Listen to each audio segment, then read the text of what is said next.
The views and opinions of the host and guests are their own and do not necessarily reflect the position of the management and staff of Guardian Network.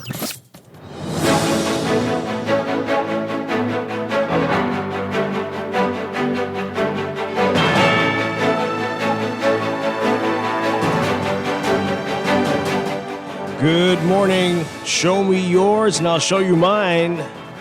Pintard tells the Prime Minister to reveal the PLP's donors. The FNM leader says he'll reveal who donated to his party as well. The BPL union president now optimistic on workers' future. And police investigating the country's latest murder. It's all straight ahead this morning. I'm Dwight Strachan, and this is Morning Blend. Wake up, it's a new day. Wake up, it's a new day. It's the start of a new way. Don't you know that it's the start of the end of the old way. Wake up, it's a new day. Wake up, it's a new day.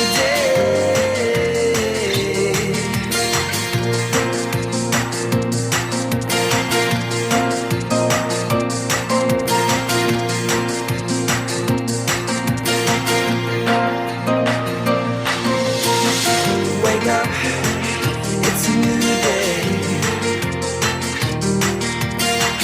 Wake up, it's a new day. Good morning again, Bahamas. It is Thursday, August 29th, 2024. This is Morning Blend on Guardian Radio 96.9. Again, I'm Dwight Strachan. In a moment, Laverne Gardner will be joining us. Also this morning, we're going to be talking about childless cat people. Yes, is the Bahamas biased towards single people and childless people? We're going to talk about that with Dr. Rika Richardson. Love to hear your views on that as well. And then later in business, we'll finally get to this. The proposed changes to the broadcast rules, especially regarding elections. We'll go through that and get your take on it as well. That's all ahead. But first, it's time for the overnight, the latest breaking news from while you were sleeping, and the top national and international headlines this morning.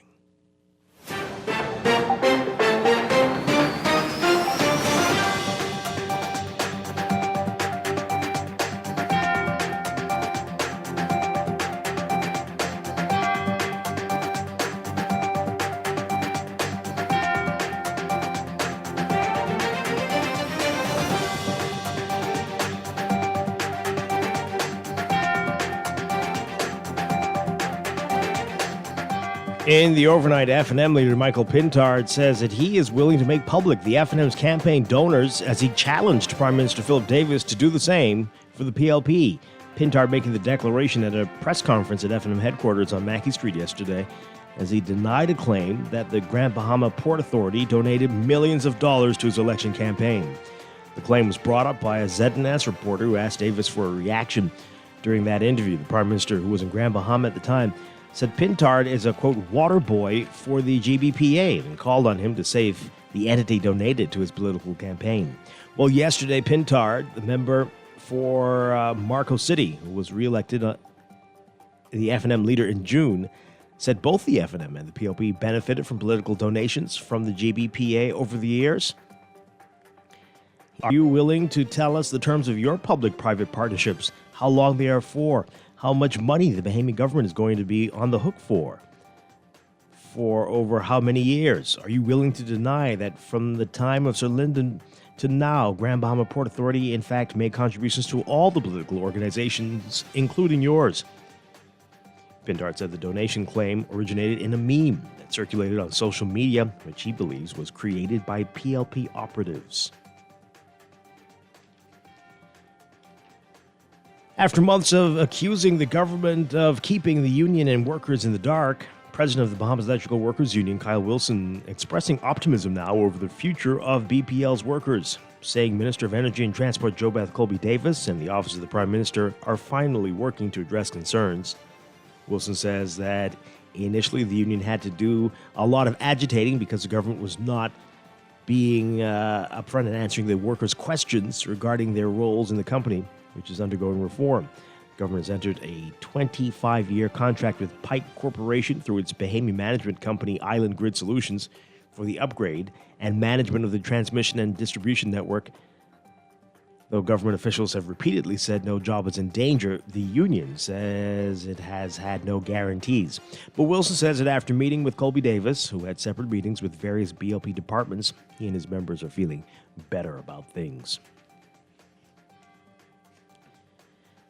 Police investigating the country's latest murder. A man killed on New Providence yesterday. Superintendent Dino Josie says police received reports of a shooting west of the Pond Wash on Carmichael Road around 12:30 yesterday afternoon.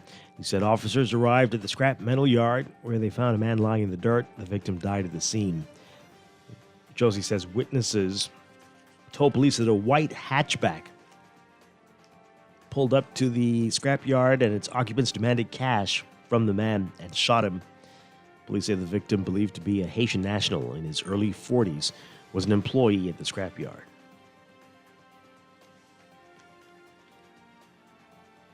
And Health and Wellness Minister Dr. Michael Darville says that concerns at the McLean's Town Clinic on Grand Bahama are being addressed after East Grand Bahama MP Kwesi Thompson said the facility had mold and the air conditioner wasn't working. In a statement issued on Tuesday, Thompson said that he visited the clinic. He found that patients were being seen outside the building because of those concerns. Darville says that there are no confirmed reports of mold and that the delay in the repair of the HVAC system was because of the process of sourcing the required parts.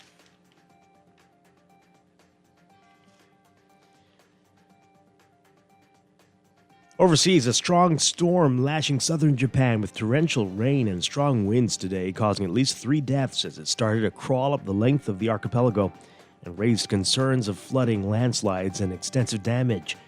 Tropical storm Shanshan made landfall Thursday morning as a powerful typhoon on the southern island of Kyushu, and then gradually lost strength, though it was still forecast to bring strong winds, high waves, and significant rainfall to most of the country. About 2 feet of rain fell in some parts of Kyushu, swelling rivers and threatening floods. That 24-hour total is more than the average rainfall for all of August, according to the Japan Meteorological Agency. By late afternoon Thursday, the storm was moving north at about 9 miles per hour, and its winds had weakened to about 67 miles per hour, and it's no longer a powerful typhoon. Shanshan ripped through the area, including cities, knocking down trees, throwing cars to the side in parking lots, and shattering windows of some buildings.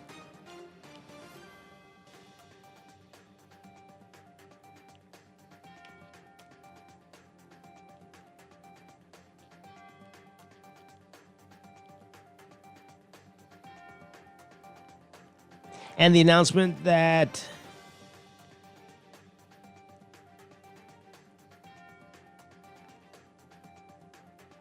the European Union's top diplomats ramping up pressure on Ukraine's international backers to lift restrictions on the use of weapons they provide the conflict-ravaged country to allow its armed forces to strike targets inside Russia. The U.S. restricts the use of long-range ballistic missiles it provides to Ukraine, and some EU members also limit the use of their weapons. Ukraine is desperate to target airfields and other military installations inside Russia that are used to stage attacks on its armed forces and civilians. Speaking alongside Ukraine, Dmytro Kuleba, UN condemning Russia's attacks on civilians and civilian infrastructure. Ukraine said last month that it needs 25 Patriot air defense systems to fully defend its airspace and protect the country from Russia.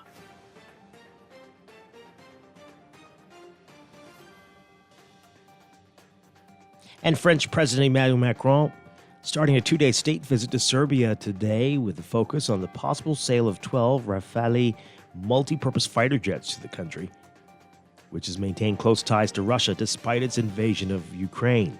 Macron is to meet populist President Alexander Vučić in Belgrade, when the deal reportedly worth 3 billion euros or $3.3 billion is expected to be announced. An official in Macron's office, who is not authorized to be identified according to French presidential policy, says the warplane talks are part of a larger strategy of bringing Serbia closer to the EU.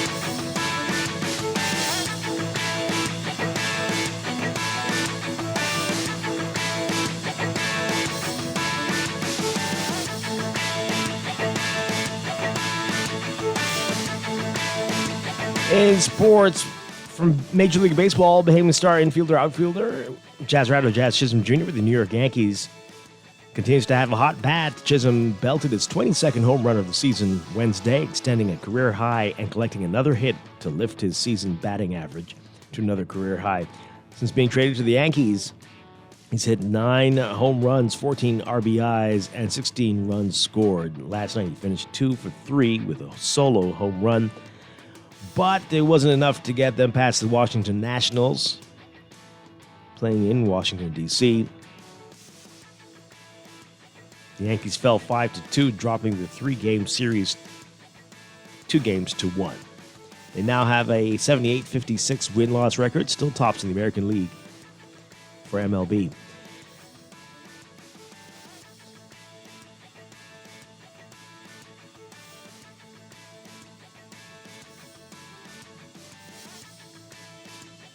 And from the U.S. Open, a U.S. Open match that Novak Djokovic already expected to see as difficult was threatening to become a toss-up as he struggled with his serve, missing more than he made.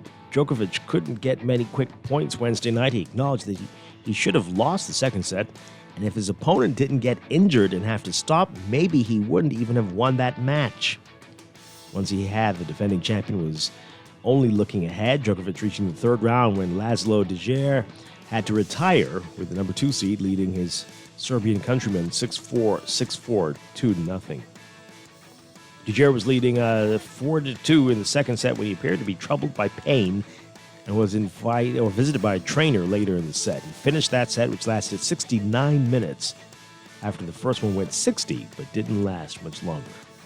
That's sports, and that's the overnight. Time for your first look at weather.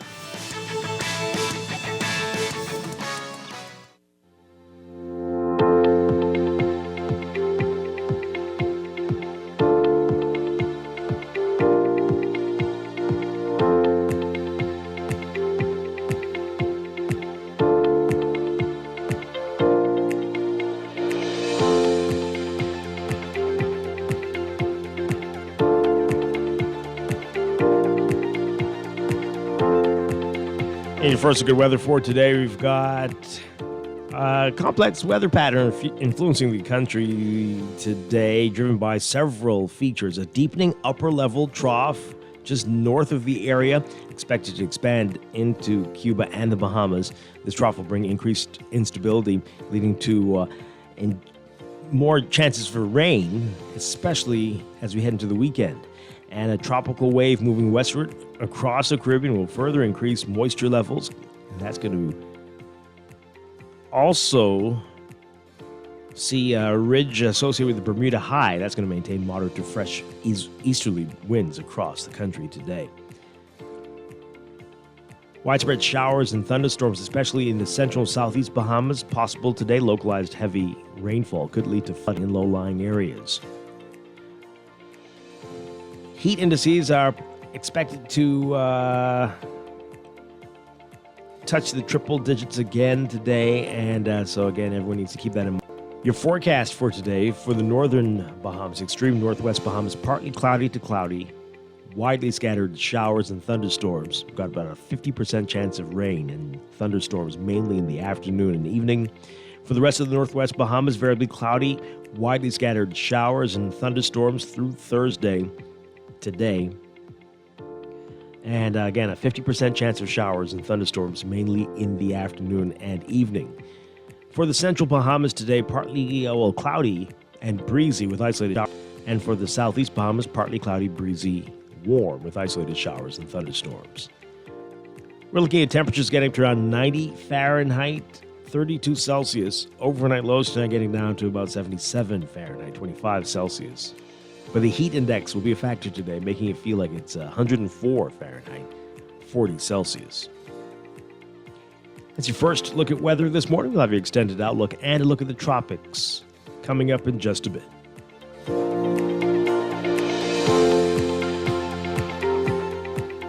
You're listening to Morning Blend. When we come back, we're discussing the day's top stories right here on your home for fresh news and smart talk all day. Guardian Radio 96.9. It's the start of a new way. Don't you know that it's the start of the end of the old way. Wake up, it's a new day. Wake up, it's a new day.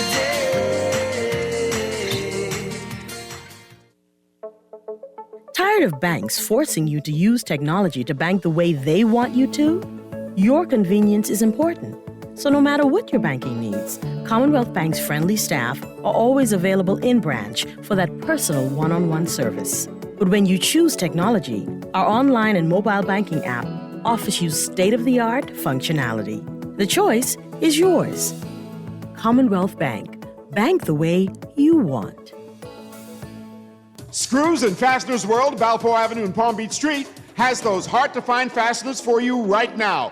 You can find stainless steel regular hex, carriage bolts, galvanized bolts, threaded rods, nails, self-tap screws, sex bolts, anchor bolts, turnbuckles, masonry tools, hand tools, and weed whacker strings. Check out the rope selection and car body fasteners, too. Special orders are welcome. It's your #1 fastener store. Screws and Fasteners World, Balfour Avenue and Palm Beach Streets. Call 326-1976. Now let me see now. 326 EPIC. Hello? This Epic battery. This Miss Beulah from around the corner. I hear you're selling tires now on Wolf Road too. Praise the Lord. It's about time. I live Fox Hill and Fire Trail. It's too far. That ain't all. They open Monday to Friday, 7 a.m. to 7 p.m. On Sunday and holiday, 8 a.m. to 4 p.m. My brother Sam, he's a hacker, and he could go right there and get fixed up. Call us at 326 EPIC. We ship also to the Family Island. Looking to elevate your gadget game or a tech trouble simply slowing you down? Escape to a world of innovation at Custom Computers, your go-to store for the latest cutting-edge tech. Whether you need to upgrade your life with the best from Apple and Windows or your device needs a little TLC, the Custom Computers Know-How Store is the destination for unbeatable expertise and quality repairs. With 2 convenient locations, there's a Custom Computers near you on Patton Street in Palmdale and Caves Village. Or call 396-1100. Attention Bahamas. Embark on an inspiring voyage with 2 new books by Hubert Ingram, Our Remarkable 3-Time PM. Learn of his exceptional leadership in steering the nation through local and international storms. These books are a treasure for all Bahamians. Are you into history or seeking inspiration? Then this is a must-read. Available at Doongalik, Logos, the National Art Gallery, and Chapter 1. Get your copies today. Be inspired by a legacy of wisdom and vision. Living with a neurological condition shouldn't define you. At Cleveland Clinic in Florida, we do whatever it takes to make life better today while discovering new treatments for a brighter tomorrow. From epilepsy management to specialized spine care and brain tumor surgery, we're delivering world-class neurology care for the day-to-day, for the days you live for every care in the world. Visit clevelandclinicflorida.org/Caribbean.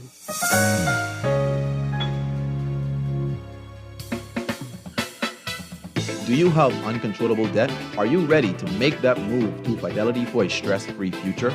These loans have a built-in savings plan that pays use. Ask about our debt consolidation loans today. Call 356-7764. Fidelity, we're good for you.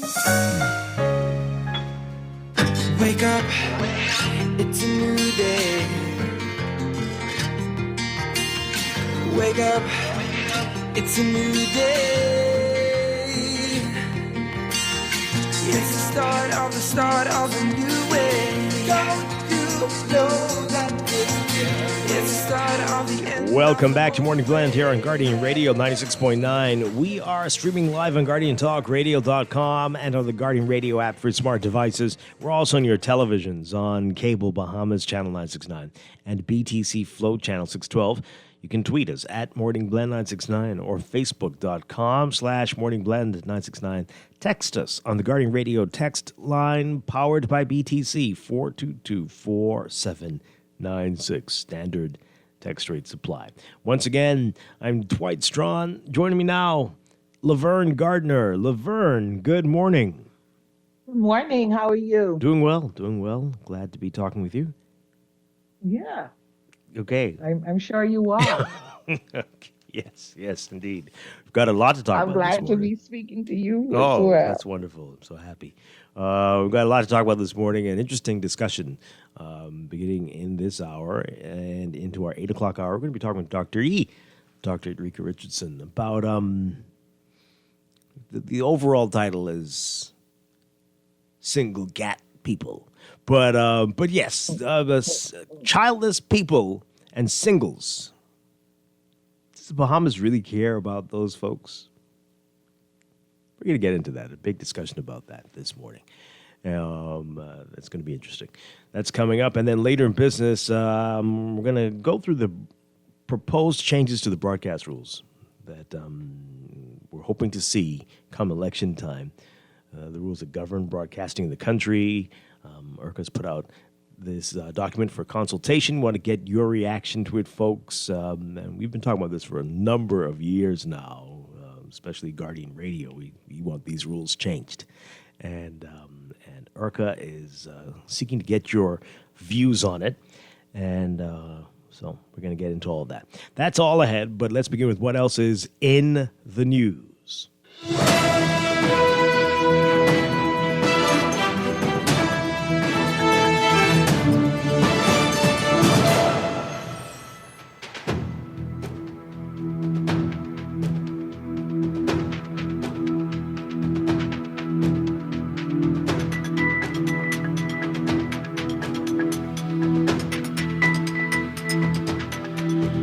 And in the news, we're going to get to, as we said at the start of the show, show me yours and I'll show you mine, what the FNM is saying to the PLP. We'll reveal our list of donors if you reveal yours. Oh, boy. Yeah, we'll get to that in just a bit. But this is in the Tribune today, some very interesting story. Laverne, the big headline, FBI joins police's voice note probe. But UK crime agency expected mid-August still has not arrived. Right, but now the FBI? Okay. All right, so they're writing that They've joined the probe. Well, they're saying the Federal Did Bureau... you get this information? Let's get to it. Let's read the story. So it says that the FBI, the Federal Bureau of Investigations, has joined a police corruption probe sparked by voice notes it leaked in July. According to Police Commissioner Clayton Fernander, his revelation to the Tribune yesterday came after he said earlier this month that senior United Kingdom National Crime Agency members would arrive in the country to help oversee aspects of the probe. Investigators were expected to arrive in the Bahamas on August 14th, but did not do so as scheduled.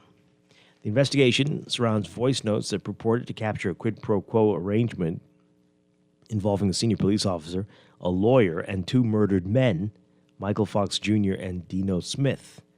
The conversation on the voice note centered around a $1.5 million airport bank car heist in November. We all remember the story. Yes.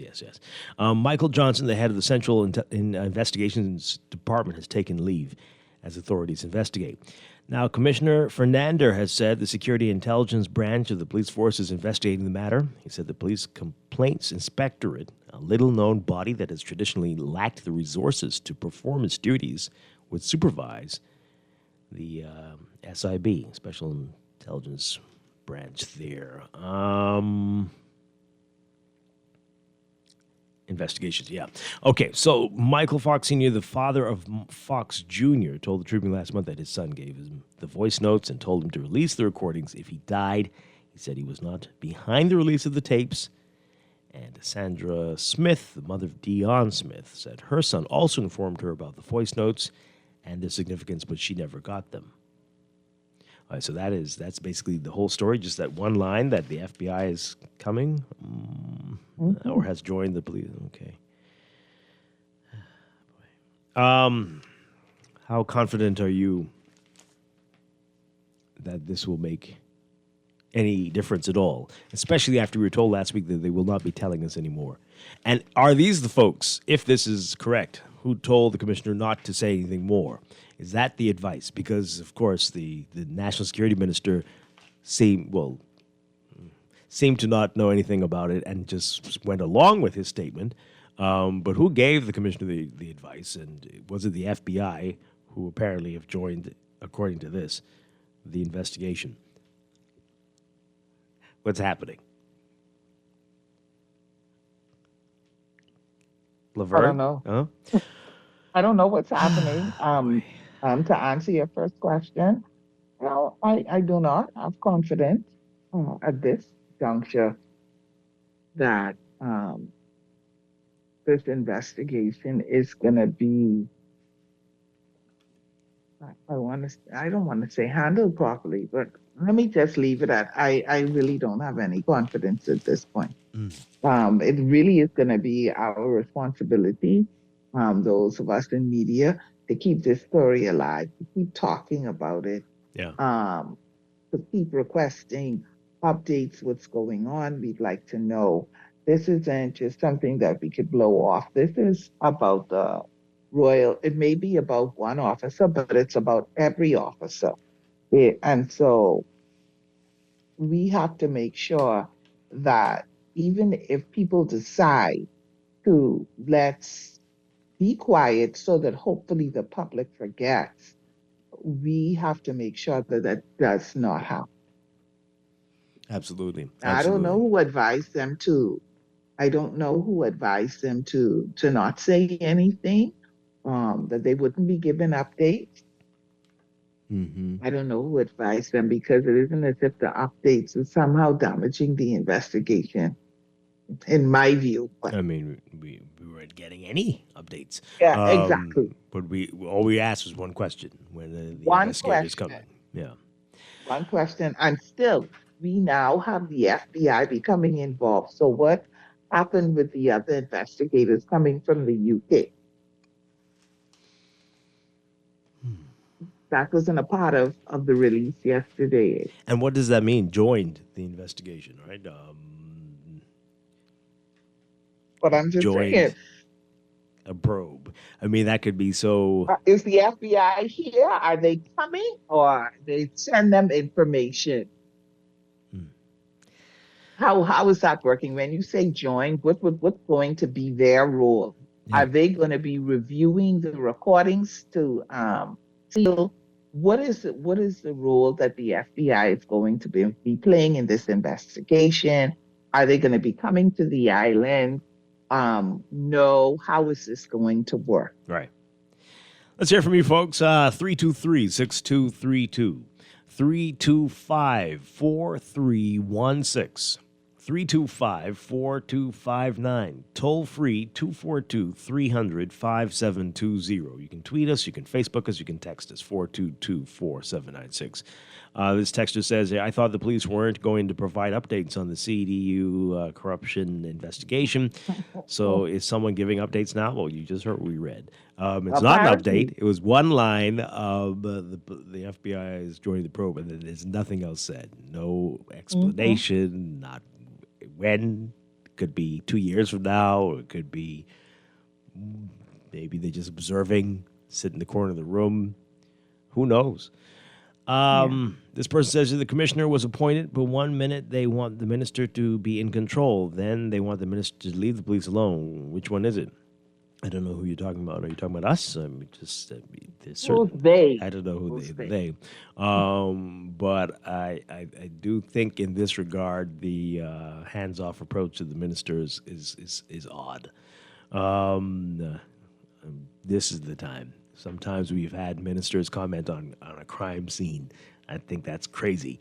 But this, a little bit different.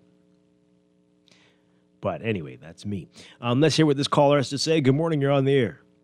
Hello, Ryan. How you doing? Good morning. Good morning, Dwight. Hi. And good morning, Lorraine. Lorraine, can you hear me this morning?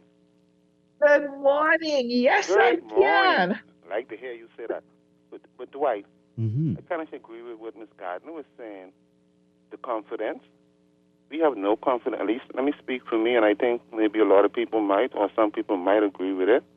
We don't have no confidence with this probe right now, the way they're going about it. SIB, they keep mentioning SIB. It's like a big joke. We need SIB to be investigated. We need the whole force to be investigated. Like I said, the top brass. People need to sit down and talk with them and find out all these cases where they don't deal with. You understand? This situation with the FBI said they joining. With the most respect, I keep telling you this.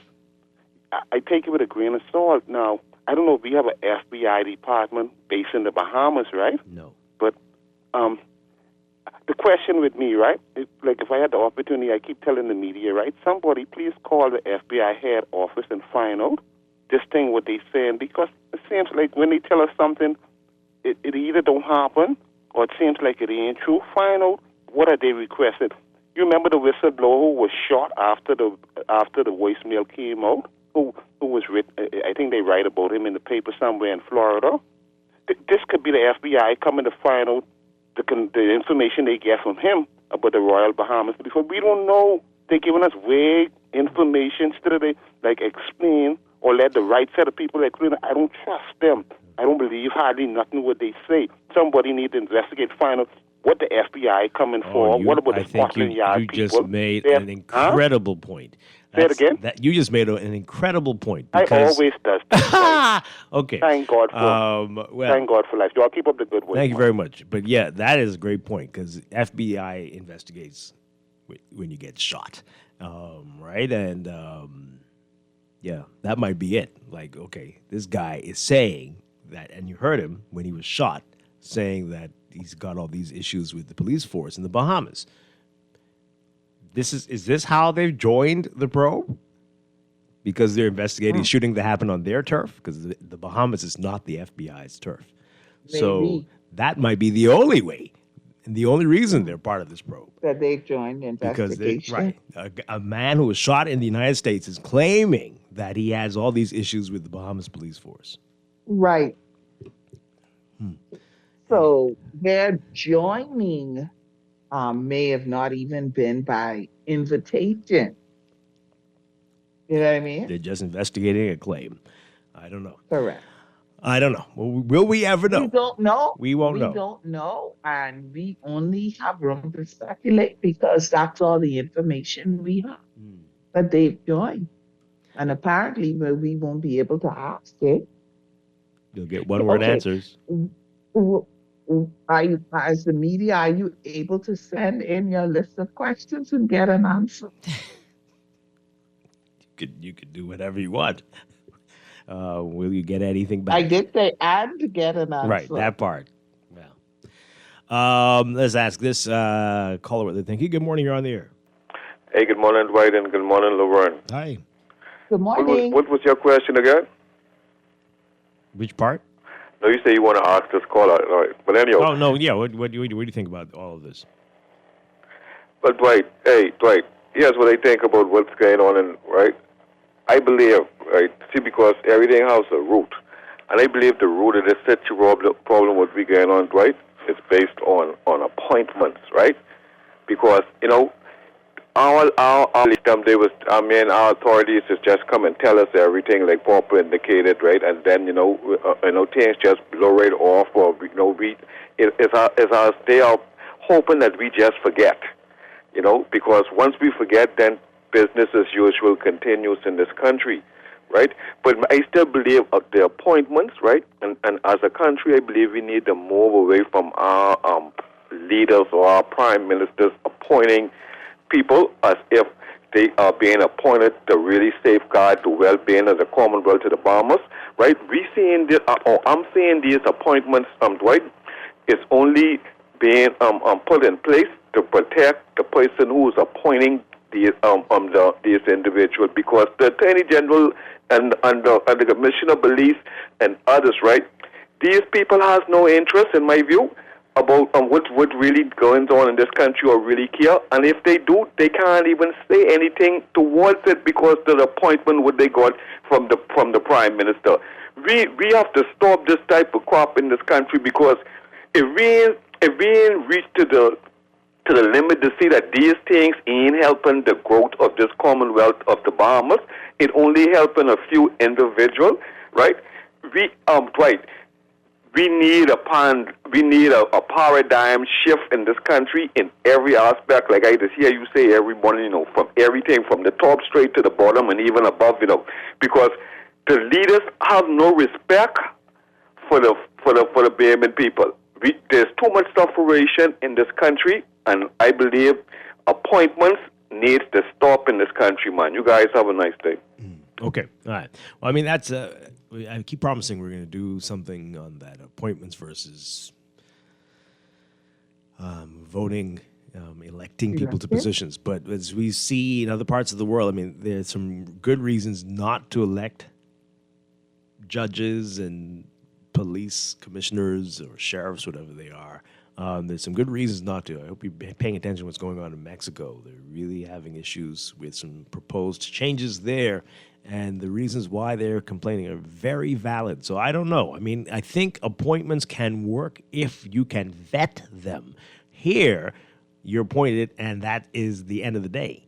Right? The House or the Senate committees don't get to challenge or grill you and say whether we are going to vote for you and we approve this person being in this position. No, you're appointed, and that's full stop.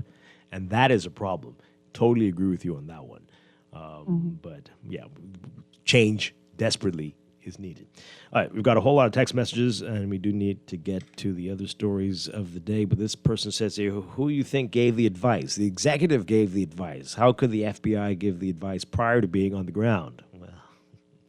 Well, we don't know when they became a part of the investigation. They weren't going to tell us. Who knows, right? But all I will say is that on this, fish stinks from the head. This investigation can encompass many aspects in addition to the voice notes. For instance, certain officers' bank accounts. Was there large deposit? Right. Can they explain it? Why hasn't anyone been charged yet? The process does not reflect well for the executive and the police force. Yeah. This texture says here, which FBI? Because, there are two Valley Boys now. Oh, Lord. Is this the world-famous FBI or the breakaway FBI? The commissioner had one opportunity to gain the confidence of the Bahamian people. That ship has sailed. The only question now is what order the world-famous FBI is rushing in and what is their theme. That's true. Well, I don't know. Make a movie called Scandal. Police and PLP government are the main actors. What? I don't think it'll just be them. Plenty more people and from many parties, too. This person says, if you believe the commissioner, then I have a bridge to sell you and a hotel in Freeport. Oh, boy. That's a text, Laverne. That's not me. It's a text. Always got to bring in the Freeport, eh? This person says here, minister is not supposed to be involved in the day-to-day operation. What do you want? Even a mayor, as local government isn't supposed to get directly involved. I'm saying that when it comes to calling into question the integrity of the police force, this is the time when the executive needs to get involved, right? No, not when someone's been shot and cars getting stolen and broken into. We don't need to hear the minister talking about that. But yeah, we are questioning everything, and the fact that they have decided to not comment on any part of what's going on with this investigation, and you're like, yeah, well, that's fine. Hey, I agree with him. Huh? Okay. That's what I'm saying. That's weird. But they go on to say, what? People always appoint people. We in the country need to stop saying things to get likes politics. The whole world points people. I don't know if you missed what I just said, though. Right? That sometimes you could make a pick, and other people say, nope, we don't support that pick. Right. So you can be appointed, but you need to be vetted. And it doesn't seem we do a good job of that here. Right. Because you did point to cases where sometimes officials are elected and it, you know. Right. And what they're saying in Mexico is they don't want judges to be elected because Right. it could become a popularity issue, all right? You just put in the most popular person. People will be easily influenced. We're seeing what happens here with campaign financing, right? Who's going to finance this judge being put in Right. place? And will you look out for my family now that we sponsored you? Contributed to right. your campaign. So you could get into some very tricky areas if you go down that road. This person says here, from campaign financing to police updates, this is another reason why we need a Freedom of Information Act. When I lived in the United States, constituents were allowed to request information from the police. Why can't we do this in 2024 in the Bahamas? I sometimes wish... Yeah, we are, right, let's clear that up. We are allowed to request information. We may not get it, right, but we could request. Well, there's no formal way to do, not yet, a formal way. You just got to go, like, knock on the door or call somebody if they answer. Write a letter. Yeah, right. Write a letter. Can you give this to the commissioner, please? Huh. Yeah. Good luck. This person says, I sometimes wish tourists are involved in some of these cases so that we can get proper updates from the U.S. Oh, boy. Because they get the real news and have unfettered access to information and interviews. Boy. And also, if they were involved, we would get information. Right, that's I think what they're saying. Not even from, but I'm not even from the U.S. The police would be more forthcoming. You think so? With information. Yes, right. Yes. Because Yes, an they American's would. involved. Yeah. Yeah. Exactly. Perhaps. You know, the rules changed. The rules changed for visitors and people who don't look like you and I. Okay. This texter says, I have no confidence at all in this investigation.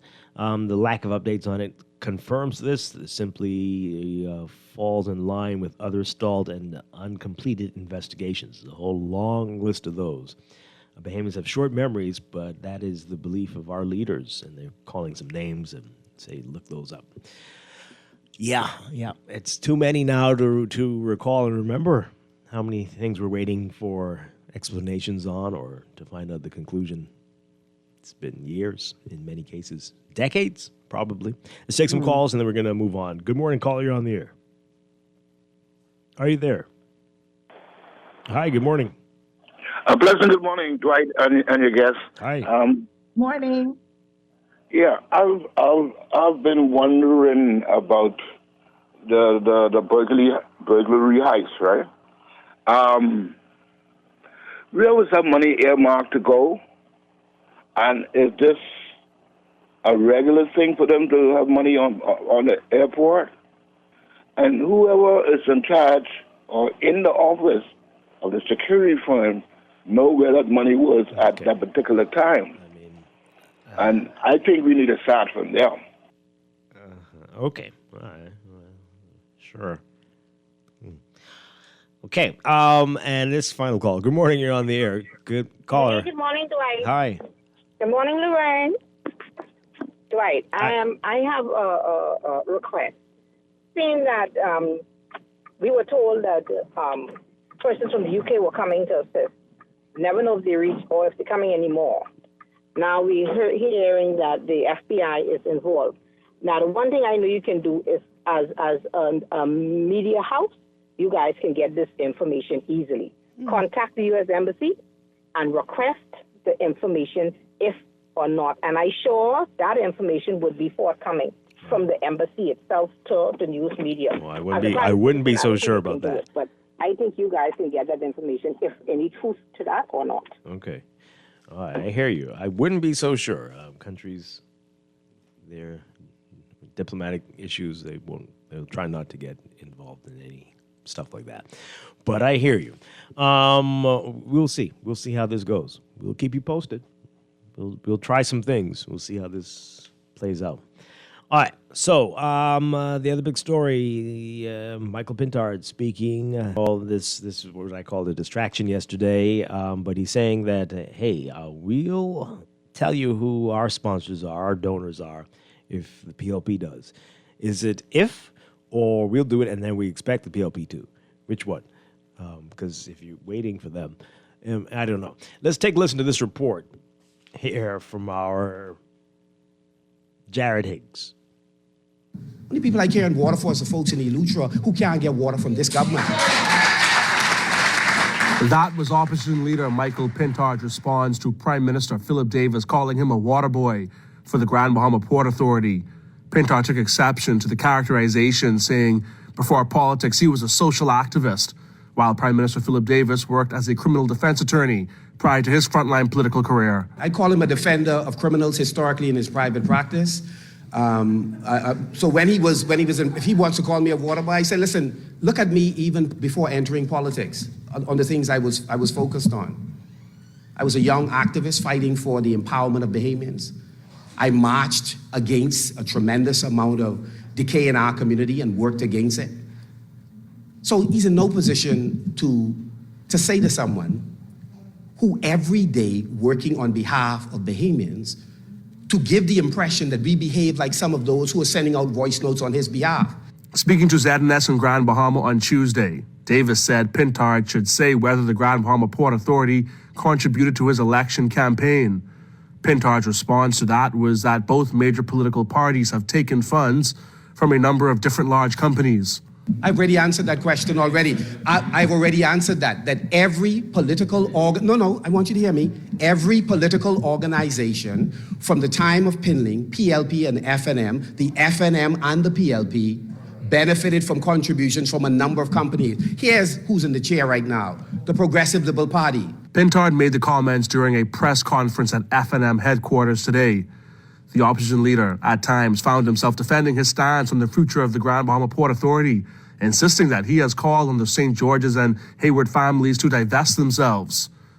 Pintard has, however, criticized Prime Minister Philip Davis's approach with the Grand Bahama Port Authority, saying it will shake investor confidence. Davis has said that the Grand Bahama Port Authority owes government $300 million for failing to meet obligations under the Hawkesbury Creek Agreement. Pintard was asked today whether he thinks Grand Bahama Port Authority owes government money, and if he were to become Prime Minister, would he go after the GBPA for that money? Again, we don't know what is outstanding, but if money is outstanding, we don't have to wait for the change of government. We will stand with the government today.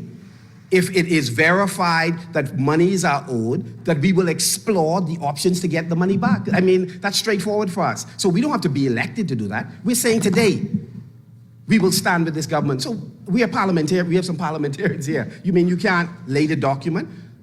You can't call even in private and say, listen, here's the document. I want you to see this so that when you speak, you don't misspeak. This exchange of insults between Davis and Pintard comes at a time when debate over the future of Freeport and the role of the Grand Bahama Port Authority in that has been at fever pitch. Besides government's $300 million demand, the two parties are also locking horns over whether the GBPA or IRCA is the regulator for the Grand Bahama Power Company, which recently applied to the GBPA for approval of a 6.3% increase in the base rate of electricity. The government, pointing to a clause in the new Electricity Act, has insisted it is IRCA and not the port that is the regulator. Pintard has disagreed with the government on this point, saying it is the GBPA that's the regulator. While Pintard has said GBPA is the regulator, he did say the official opposition is against a rate increase.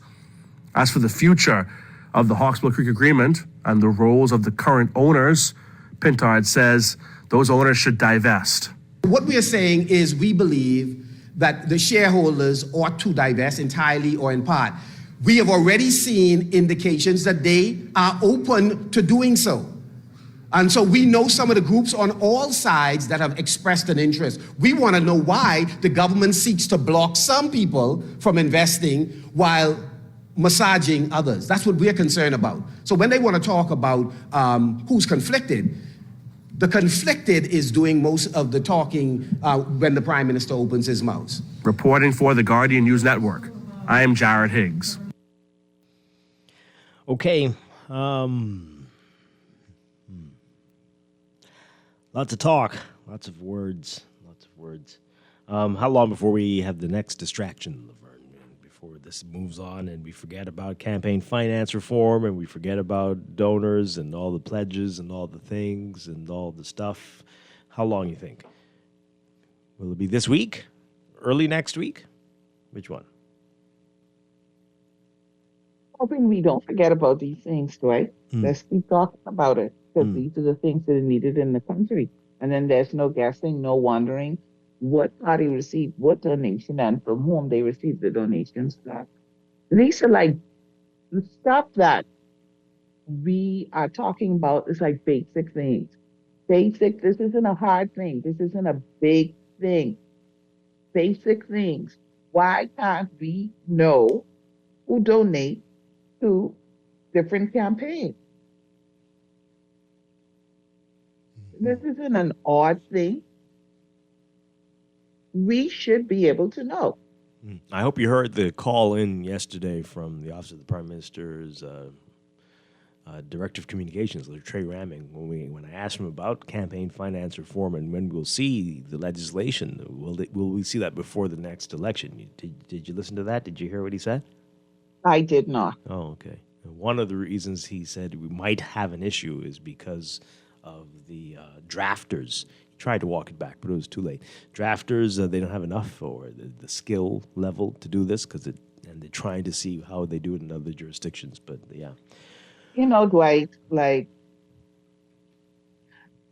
I can't accept that. The things that we deem our priority in this country, the government, and when I say the government, I mean governments in general, whatever they deem is a priority, whatever bill that they want passed, they find the people to make it happen. Find the people to make it happen. It's as simple as that.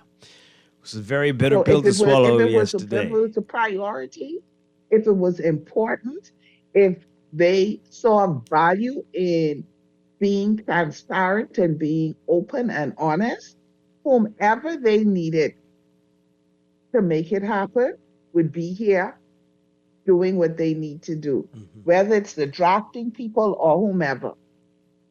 Yeah. Let's take this call really quickly, and we've got to take a break. Good morning, caller. You're on the air. Dwight. Hi. Laverne again. This mightn't be important, but I wonder if the reporters them find out if there's any truth what was said somewhere on the radio that the leader of the opposition say if you all ain't from Freeport, you shouldn't have nothing to say. But that mightn't be important. But what Michael said is important, and I think he made a lot of sense. What you played back just now, because a couple of weeks ago, I was one of the persons asking if we could find out from the leader of the opposition if they become the government, what they're going to do with the port or what's money. Well, I think he answered sensibly and said that if the Prime Minister and the government would put the facts on the table and prove or show, although the court case might be going on, I don't know if it's legal, okay for them to do it in Parliament or where, but like Fred Mitchell say, the leader of the opposition have a avenue or communication with the Prime Minister where he could call and the Prime Minister could explain. But I think the Prime Minister have a duty on the behalf of the Bahamian people, not to make this politic talking, but well, we'll see when election time comes, but to give the information to the opposition so the opposition can stand, but then they don't have to become the election have to happen and they become the government for them to say, or if they can get the money or whatsoever. I believe, like Michael said, like the leader said, the Prime Minister have the duty to let us know what the port owes. So Michael made a lot of sense with that. And what he said about Prime Minister Davis being a criminal lawyer for many years in this politics field, I think we need to move away from, be careful, not move, I don't know if it's move away, but be careful electing these criminal lawyers. Because Well, that's up to you. That's up to us. That's up to all of us, right? Yes, that's what I'm saying. We need to think about it when we vote for these criminal lawyers, them to go in Parliament. Defense attorneys. Especially as the Defense Prime attorneys. Minister. That's important. Right. Keep up the good work. Defense attorneys. Criminal lawyer is something else. I'm sure we have them too. But hey, good morning, caller. You're on the air. Morning, Dwight. Good morning, Laverne. Hi. Just my 2 cents in here. The previous caller was spot on. And, basically what's happening here as far as the director of communications for the party stated yesterday on the radio, which I found quite interesting. You know, we realize that the government, if the government, that is the governing party in our parliament, if they're really serious about bringing about any true change and bringing a resolution to the matter at hand that we are speaking to, they have ways and means to do it. Even using the taxpayers' money, which they traditionally do, they can actually do the work. You know, to hear the, you know, I look at it as sort of an excuse to give the Bahamian people because, you know, there are many things we've been calling for. The Freedom of Information Act, which should have been enacted a very long time ago. Office of the Ombudsman should have been done a long time ago. These areas where the Bahamian people are really calling for, they have actually lacked. They lack in their resolve to bring these things forward. You know, why should it take another election for another election promise to bring to even appease the Bahamian people that you're going to bring this forward? No, he has the power in his hands now. The Parliament can do this today if they truly care about passing these things. But they keep passing the buck, and it causes a problem. You know, more suspicion in the populace or the public domain is the ultimate thing here. You know, we gotta begin to fix these small things so we can get to the bigger things that we need to solve in the country. It is as simple as that. But thanks for taking my call. I will continue to listen. Okay. All right. Thank you very much. We're going to go to the break. Before we go, a couple messages here. Boy. Wow. These messages. This person says here, Laverne, the FBI and CIA have always been in this country, living right amongst us, so they don't have to come in. I know because I am one of them. That's text. That's real text. I don't know what to make of that. Again, which FBI is this that he's talking about? I'm sorry to laugh. I don't know what to say. Huh? The KGB too? The KGB? I am one of them. You're one of them too? You're like a real, like you're Russian, but you got a Bahamian accent? Is that what you're doing? Okay. Oh, boy. We'll be back. This is Morning Blend on Guardian Radio 96.9.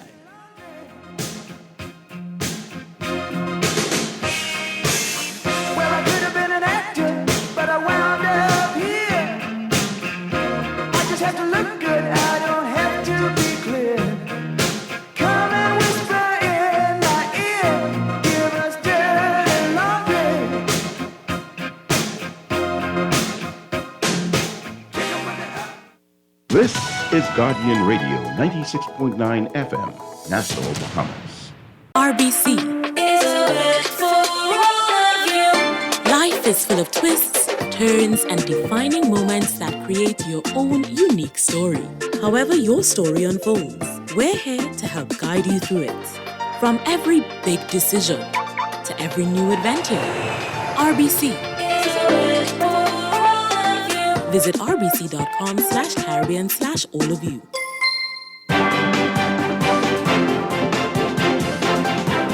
Got your first look at traffic for the morning brought to you by RBC. Find your loan solution with RBC. In your real-time traffic this morning, we've got a number of hot spots to tell you about. The usual suspects. We've got Mile of Butler Highway, heavy traffic. Well south of Bellet Road, straight through the Fire Trail roundabout all the way up to Tawny Starling Highway in the northbound lanes there. And you're going to find traffic backed up along Fire Trail eastbound as well at this hour. Gladstone Road looking a whole lot better for you as an alternate route. Just as you get closer to Munnings Road, you're going to be seeing significantly slower traffic ahead of you if you're heading northbound. But it's a different story on Blue Hill Road. Very busy there from St. Vincent Road, especially near Carmichael, and north of Soldier Road all the way up to Independence Drive. Traffic backed up along Carmichael as well eastbound. At this hour, East Street South also busy for you in northbound lanes from just north of Sapodale Boulevard straight through the Soldier Road intersection and on to East-West Highway, Independence Drive, the roundabout there. Robinson Road, heavy traffic for you near Old Trail if you're heading westbound towards Marathon and East-West Highway. And then Prince Charles Drive and the major intersections like Beatrice Avenue. and Fox Hill Road. Fox Hill Road busy for you as well, northbound at this hour. That's what we're seeing so far. We'll have another update for you after the 8 o'clock news. Morning Blend Traffic brought to you by RBC. Start a conversation at rbc.com/loan/all of you. We'll be back with more Morning Blend after these messages here on Guardian Radio 96.9.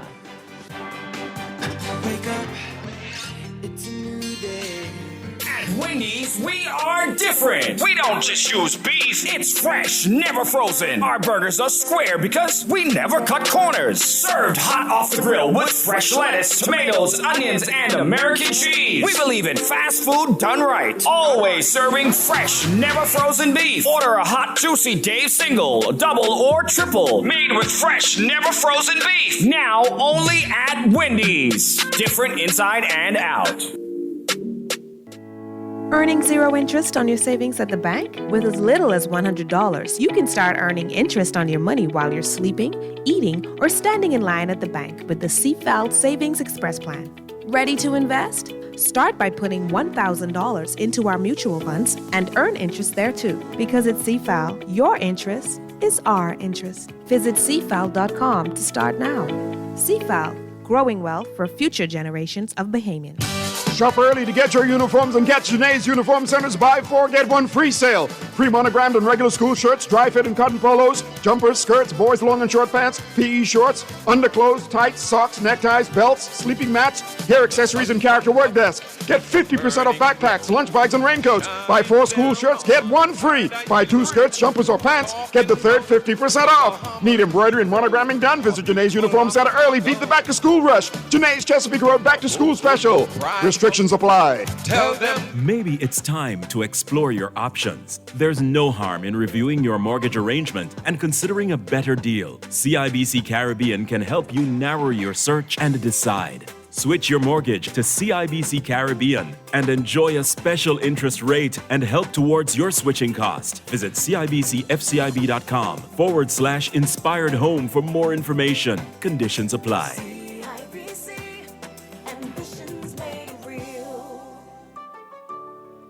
Are you uninsured and seeking a plan that can give you quality health care at discounted rates? Unlock affordable health care with Doctors Hospital's LAMP. Enjoy unlimited primary care visits, exclusive discounts of up to 20%, and complimentary imaging and nutrition services. Visit doctorshosp.com/LAMP to register. Comprehensive, cost-effective wellness starts with LAMP.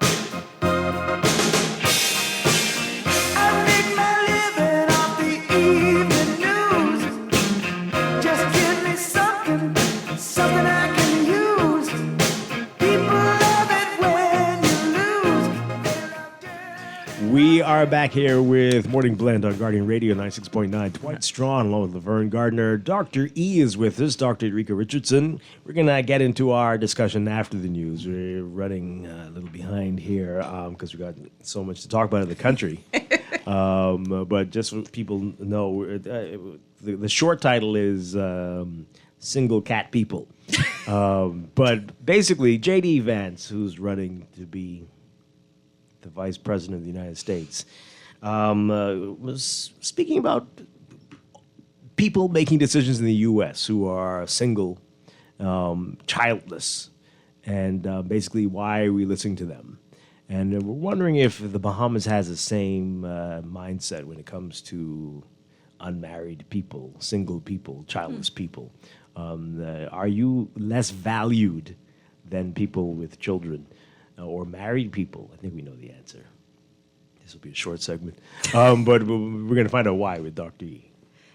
The question is, are those people who are married and together are happy or just procreating and living in the same house together? I mean, there's so many layers to this. Like, how do we understand this? And I actually had a conversation with a friend last night about that, because I don't know if you've seen the Cam Newton interview that was going around with a psychologist named Dr. Bryant, and she was talking about low functioning and high functioning people and high value and low value people. He's and about 200 children now, right? he is about 8, Oh, and he says he wants another child, but he's afraid to get married.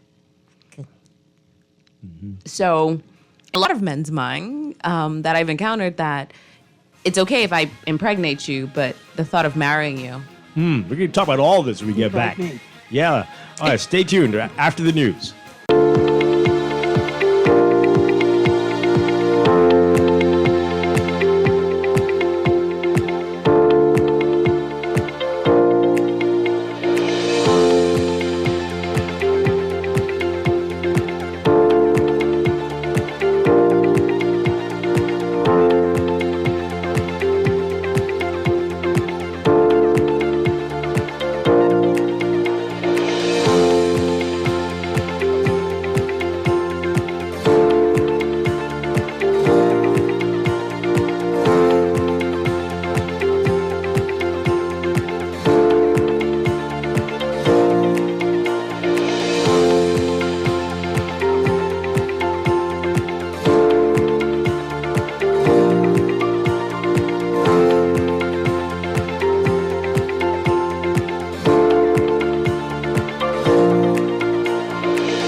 Back to Morning Blend here on Guardian Radio 96.9. We're streaming live on GuardianTalkRadio.com and on the Guardian Radio app for smart devices. We're also on your televisions on Cable Bahamas Channel 969 and BTC Flow Channel 612. You can tweet us at Morning Blend 969 or Facebook.com/Morning Blend 969. Text us on the Guardian Radio text line powered by BTC 422-4796. And now it's time for another check of your weather for today, brought to you by Sherwin-Williams Paints. Got a lot going on. Here's what's happening. We've got a complex weather pattern, and that's going to influence weather over the country. We've got a deepening upper level trough north of the region, expected to impact Cuba and the Bahamas over the next few days. The trough will bring increased instability, leading to enhanced shower activities, especially as we head into the weekend. Then there's a tropical wave moving westward across the Caribbean that will further increase moisture levels. And a ridge associated with the Bermuda High will maintain moderate to fresh easterly winds. Widespread showers and thunderstorms are likely, especially in the central and southeast Bahamas. Localized heavy rainfall could lead to flooding in low-lying areas. Plus, there is another heat advisory and heat indices potentially exceeding advisory criteria in certain areas, getting up into the triple digits again today. So for today, for the northern and northwest Bahamas, look for partly cloudy to mostly cloudy conditions with widely scattered showers and thunderstorms in the extreme northern Bahamas. For the rest of us in the northwest Bahamas, including New Providence, variably cloudy with widely scattered showers and thunderstorms through the rest of the day today. 50% chance of showers and thunderstorms, mainly in the afternoon and evening. For the central Bahamas, cloudy and breezy with isolated showers and thunderstorms. For the southeast Bahamas, partly cloudy, breezy, and warm with isolated showers and thunderstorms.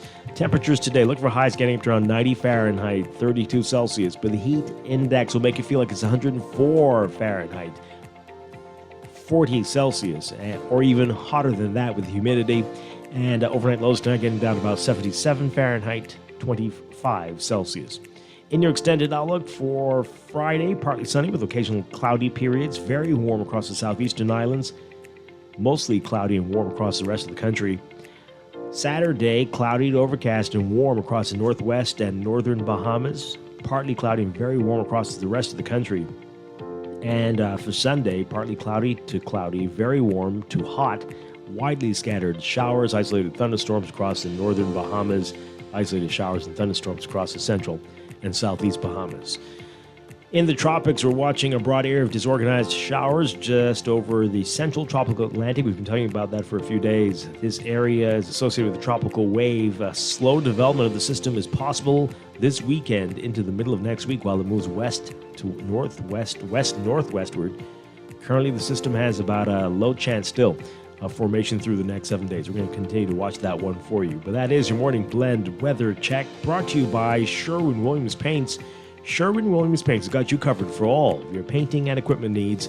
Visit Sherwin-Williams Paints online or in-store today.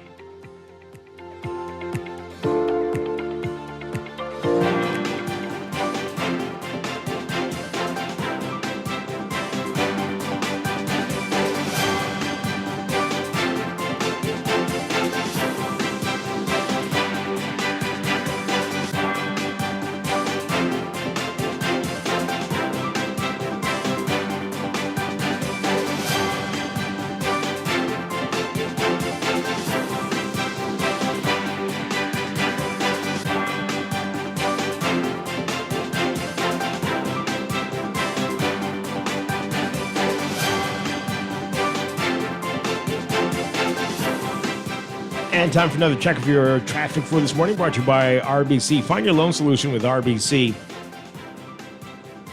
In your real-time traffic, still seeing some heavy traffic on Carmichael Road, eastbound, almost as far down as Fire Trail, east to Blue Hill Road, and traffic back to along Blue Hill Road as well, especially south of Carmichael, almost to St. Vincent Road, straight through to the roundabout with Independence Drive. That's northbound. Independence Drive backed up as well, westbound at this hour. East Street, seeing some slow-moving traffic northbound, north and south of the Soldier Road intersection, straight up to the roundabout with East-West Highway and Independence Drive. Your alternate routes, like Glass Road, also looking busy for you now, just north of Fire Trail, northbound to John F. Kennedy Drive. You're going to be seeing heavy traffic there. And some building traffic on the John F. Kennedy Drive side of the six-legged roundabout, that's eastbound at this hour. Elsewhere, we've got Robinson Road looking busy for you near Old Trail and on the way to East-West Highway and Marathon. And Old Trail, heavy traffic for you as you approach Soldier Road. That area looking pretty congested at this time. Those are your hot spots. It's your real-time traffic and Morning Blend Traffic Alert brought to you by RBC. Start a conversation at rbc.com/loan/all of you.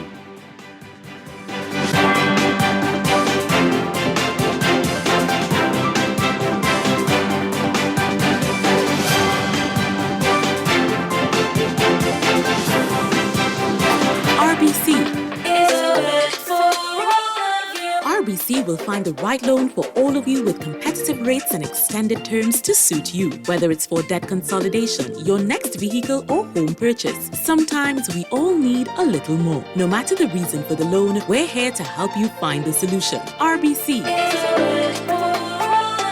RBC has all the loans for all of you. Let's start with a conversation today. Sherwin-Williams Bahamas doesn't mess about when it comes to product range and product knowledge. If it's a new product come in the store, we walk the store and study that product. One thing with our boss, if a new product comes in, he takes the time and he's always keeping us up to date with product knowledge. Mm-hmm. And we just had 9 weeks of different products that we had to study, and we had exams at the end of each product. Yeah. The only way we could sell the product effective, we have to know that product. Yeah, that helps us to relate to our customers. It gives us better knowledge to know what product to introduce to them. You understand? So we can know what product to give them to use and what product not to give them to use. Mm-hmm. So product knowledge is really key in Sherwin-Williams. They got the keys. And the key is the product knowledge that comes with our extensive product range at Sherwin-Williams Paints, Bahamas. Find color in every day.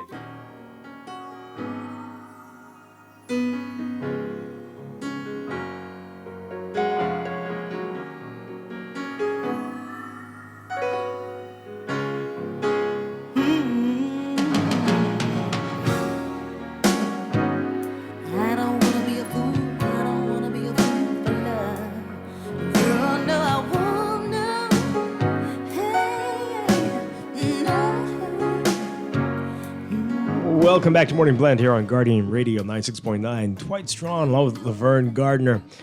So this morning we are going to have an interesting discussion about how the Bahamas views childless people and single people. Are they treated with the same respect as those with children or married people? That's a question we're putting to Dr. Rika Richardson, who's joining us in studio this morning. Dr. E, great to have you with us. Thanks for having me. Morning. All right, so Laverne, this was inspired by the backlash that J.D. Vance is getting from the comments he made a few years ago. Have come back, of course, now that he is a candidate. He's the running mate of Donald Trump, who's seeking the U.S. presidency again, and J.D. Vance, who would become the vice president of the United States, but said some interesting things about single cat ladies and how the U.S. is basically being run by a bunch of people like this. Take a listen to what he said to Tucker Carlson, another special individual. This interview from a few years back that has resurfaced and got a lot of people talking about this. Take a listen. So there are two kinds of people who run for office, and one category is really big, one category is really small. The big category is people who just want to get to office because they want to prove something to their absent or alcoholic fathers or fill some empty space inside or have power over you. That's almost everybody. People run for office because they really believe something and they've got something to say. They really mean it. You almost never see these people. One of them is J.D. Vance.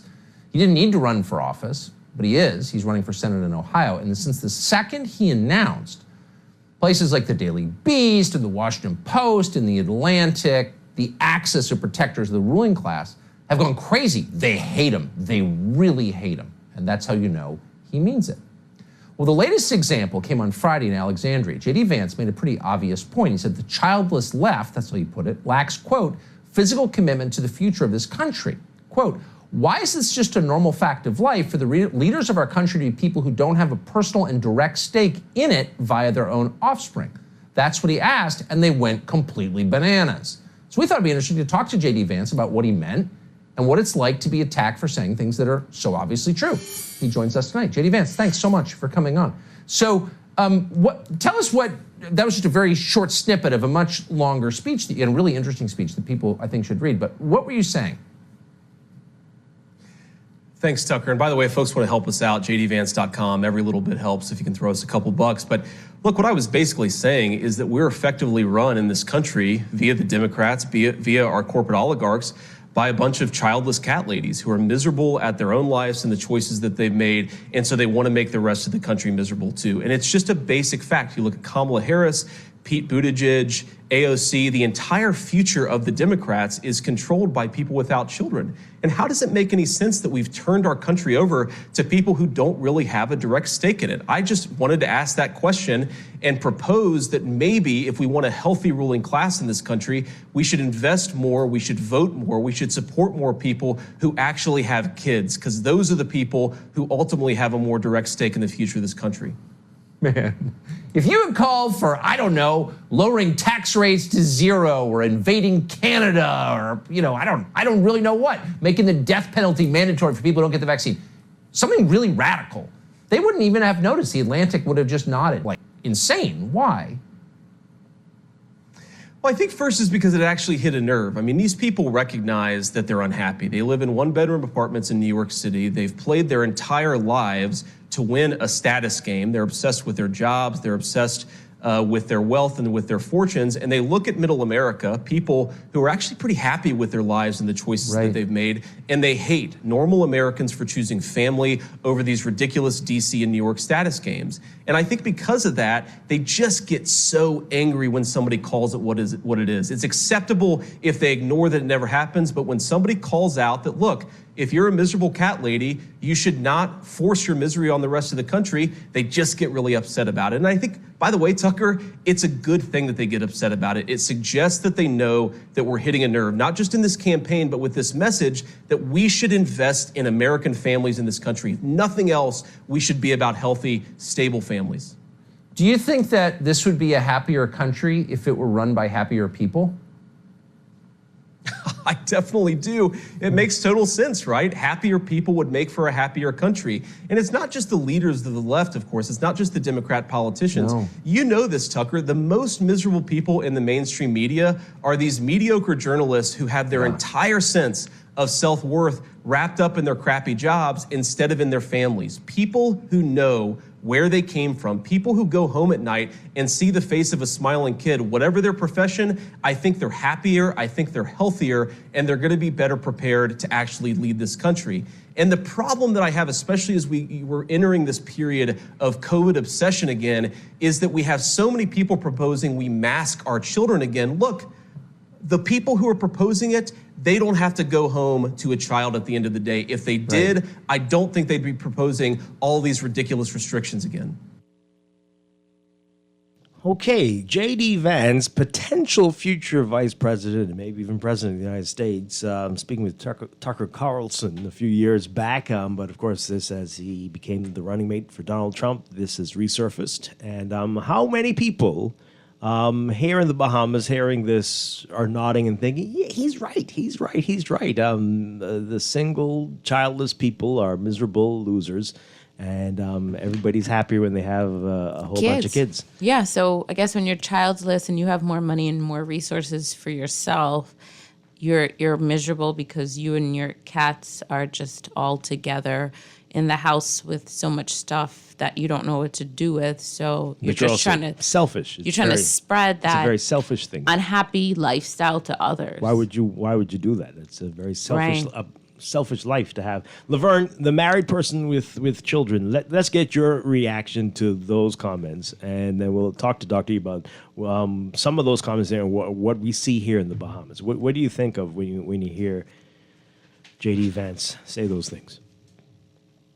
He just made some ridiculous comments just now in terms of happiness, because there are people who are married and they go home to the faces of their children, but they are in unhappy situations. And to really attach someone's worth, someone's ability to lead based on whether they have children or not is incredibly unfair and incredibly insensitive. But do you think that is not a view shared by most people in the Bahamas? What? Which view? That you can't lead. That you shouldn't. We hear that all the time. If you're not married, don't talk about marital rape. You have no right to be talking. If you don't have kids, don't talk about how to rear them and whether I should do corporal punishment or how I should raise my children. If you don't have this, don't talk. And we hear that every time we have one of these discussions. Yeah, but here's the thing.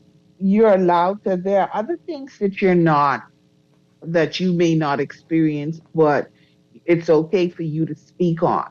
Why are those two things in the category of I can't respond? Sometimes there's a person who may not have a child, and maybe there's an issue, who could provide some insight that you probably didn't see or wasn't able to observe because you're right in the middle of the situation. And so while you may not have a child or you may not be married, it doesn't mean that you cannot empathize, appreciate, understand a point of view that's not necessarily particular to your situation. So it's just crazy. It's crazy to me. And my view is people decide not to have children, that's their choice. Mm-hmm. Or sometimes they are incapable of having children. Likewise, people may decide for whatever reason that they do not want to get married. Again, that is their choice. Yeah. All right, so before we get Dr. And it doesn't disqualify them from everything else because they made those choices for whatever reason. Mm-hmm. All right, so let's get the professional opinion of Dr. E. What do you think is really going on here? Again, in the Bahamian context, do we have examples that this is the way we see things here? I was telling you off air that our competitor especially likes to do that. They'll run a headline, father of 3 shot dead. But when you read the story, he's out on bail for murder. All the kids are with different people. He was charged with something else. Was he parenting? Really, was he parenting? Right, and you have to wonder, but that'll often be the headline.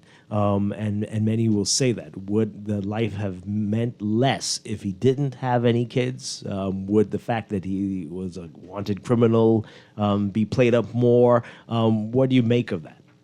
I think it is our way of trying to humanize the situation, and not at all times it is applicable, and even garner some support for people to read it, right? So if you put a story like that, someone's going to be interested in the children, right? Like what now happens to the children, not necessarily looking at all the facts behind it. And so one of the things we really have to understand here is that different circumstances does not necessarily negate that this person, like anybody could have children. Like it's not that hard to have a child. I mean, it's an act of procreating, but then now we know it's the technology and fertility services, like even Vance, because I had to look it up. I read an article because I wanted to know who hurt him. Just by how he was talking, I know he was hurt. And they talk about his mother being a drug addict and them struggling. And so a lot of his stance as to, I want things to be different in my life, came from out of his struggle growing up. And so when people have such strong views, you have to wonder a lot of times, where's the background of that noise coming from? And so there's nothing wrong with him changing his out view and how he wants things to be different because, his life was a struggle growing up. However, the opposite of that does not necessarily mean that some of the things that would have happened to him growing up define everything about him. So, and it makes me curious. So his mom might have been a drug addict, but what was happening in her life? Because a lot of times people are led to drugs for certain reasons. And so in our country, I hear it a lot of times, people have positions on, well, how can you do this? Because that's not happening. I always tell people, like, there are a lot of people married just so they can be married. So does that mean they should have the only opinions on marriage? A lot of people seem to think so. Yeah, or there are people who are parents, so they should have all the information on parenting. We know a lot of people who choose not to have children is because they had parents who are unprepared to be parents. So that was a choice. That was a smart choice to not inflict any more generational trauma to the next generation. And they realized they weren't healed enough to produce kids in a healthy way. So I thought that was a smart choice, right? And there are people who decided not to be married in our country because, their parents are still married for 30, 40 years and they don't talk to daily resentment. I mean, you could cut the tension with a knife, and they decided for themselves, you know what? I don't want to get married because until I figure this out for myself in a healthy way, I'm not choosing to do that. Mm-hmm. So this idea that you have to completely be in it, well, I always use the example then, every time you go to the doctor and they're helping you with your issues, like a surgeon, have they had that same surgery? And were they there when they had that surgery so they know how specifically to tell you about that surgery? Mm-hmm. Did they experience that? Or did they go to school and they got training and information, or maybe some other experiences that led them to that particular point? So it doesn't have to be one way or the other. And I agree with Laverne. People who make choices, like actual choices about why they're doing things, make a lot of sense, because I still have clients who will come to me and who will say, well, I had to get married because my parents told me that I had to get married. Mm-hmm. And people are still being married in 2024 because of things like, we had a kid, so we had to get married. And then we realized a couple of months later, they are no longer married. Yeah. So, but we hear it all the time. People will say, there's no way that we could ever have an unmarried prime minister, man or woman. It would just, no, that's not. First of all, we can't even have females in parliamentary positions without us making noise about how many of them are there. And do we have evidence that all of the said men made the best decisions for our country, and they made those in monogamous relationships? Because that's the next thing we need to talk about, right? Because we assume that because they are married, they're in monogamous situations. And tea is hot on that. So I think we have made some assumptions over the years about how things are supposed to be, quote unquote, but we know that that's not the reality of things. And there are many evidence of female leadership around the world, and their countries are thriving beautifully. And there are situations where people have made choices that make sense for them. I think at the end of the day, we have to make choices that make sense. And so if somebody chooses to be single and have animals because that's what they feel is best for them rather than going out here and creating more generational trauma, I applaud that. I'd rather that than dealing with some of the cases that I deal with. All right, so we've got this text here. This person says, I Let heard... me just ask a question. Sorry. Would it be better if you had a dog as opposed to a cat? You know what? Maybe it would be, right? Because then Fido would be able to, offer that idea of the closer to the picket fence, maybe? Because, is a mother, father, kids, and a dog. I suspect it wouldn't make a difference. Right. But this text... I'm thinking maybe a dog. This texter says, I heard guys. absolutely no lies from Tucker or JD. All right, so what if you are? You heard that, you're listening to this, and you're like, I agree. I prefer for our leaders, our decision makers, to be family people, whether they're men or women, and to have children and to have that background. And what's wrong with me if I think that? And I just don't think that a single man or a single woman with no children can understand what married people are going through and what families are going through, and that folks who are in that situation will be better able to make decisions that will impact us. So, is the Canadian president, was he still single? Or did he get married? Justin? Okay, but he doesn't have kids. It was something he didn't have, but he's running that country effectively, from my understanding. And they have some of the best policies, healthcare, education. I'm sure some will disagree. Right. But, however, there's nothing wrong with somebody having that experience or that insight. Nobody's saying anything wrong with it. And everyone is entitled to have a preference, right? We prefer in our country. They're separated now, by the way, apparently.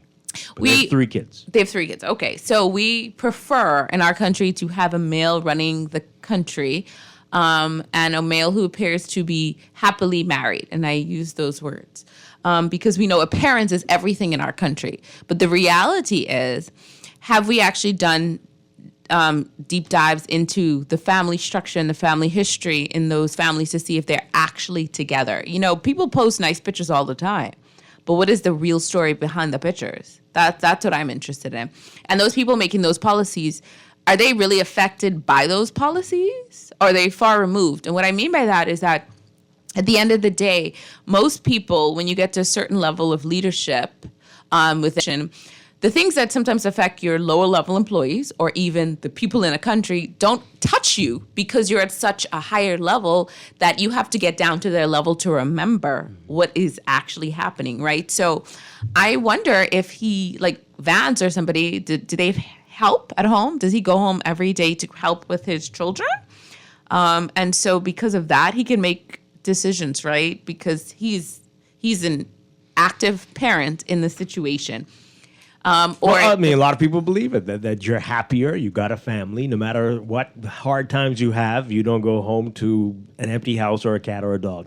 You've got kids. You got people there. around. Yeah. So because you have people around, that means you're happy. I just want to understand that connection. Your own children and a spouse.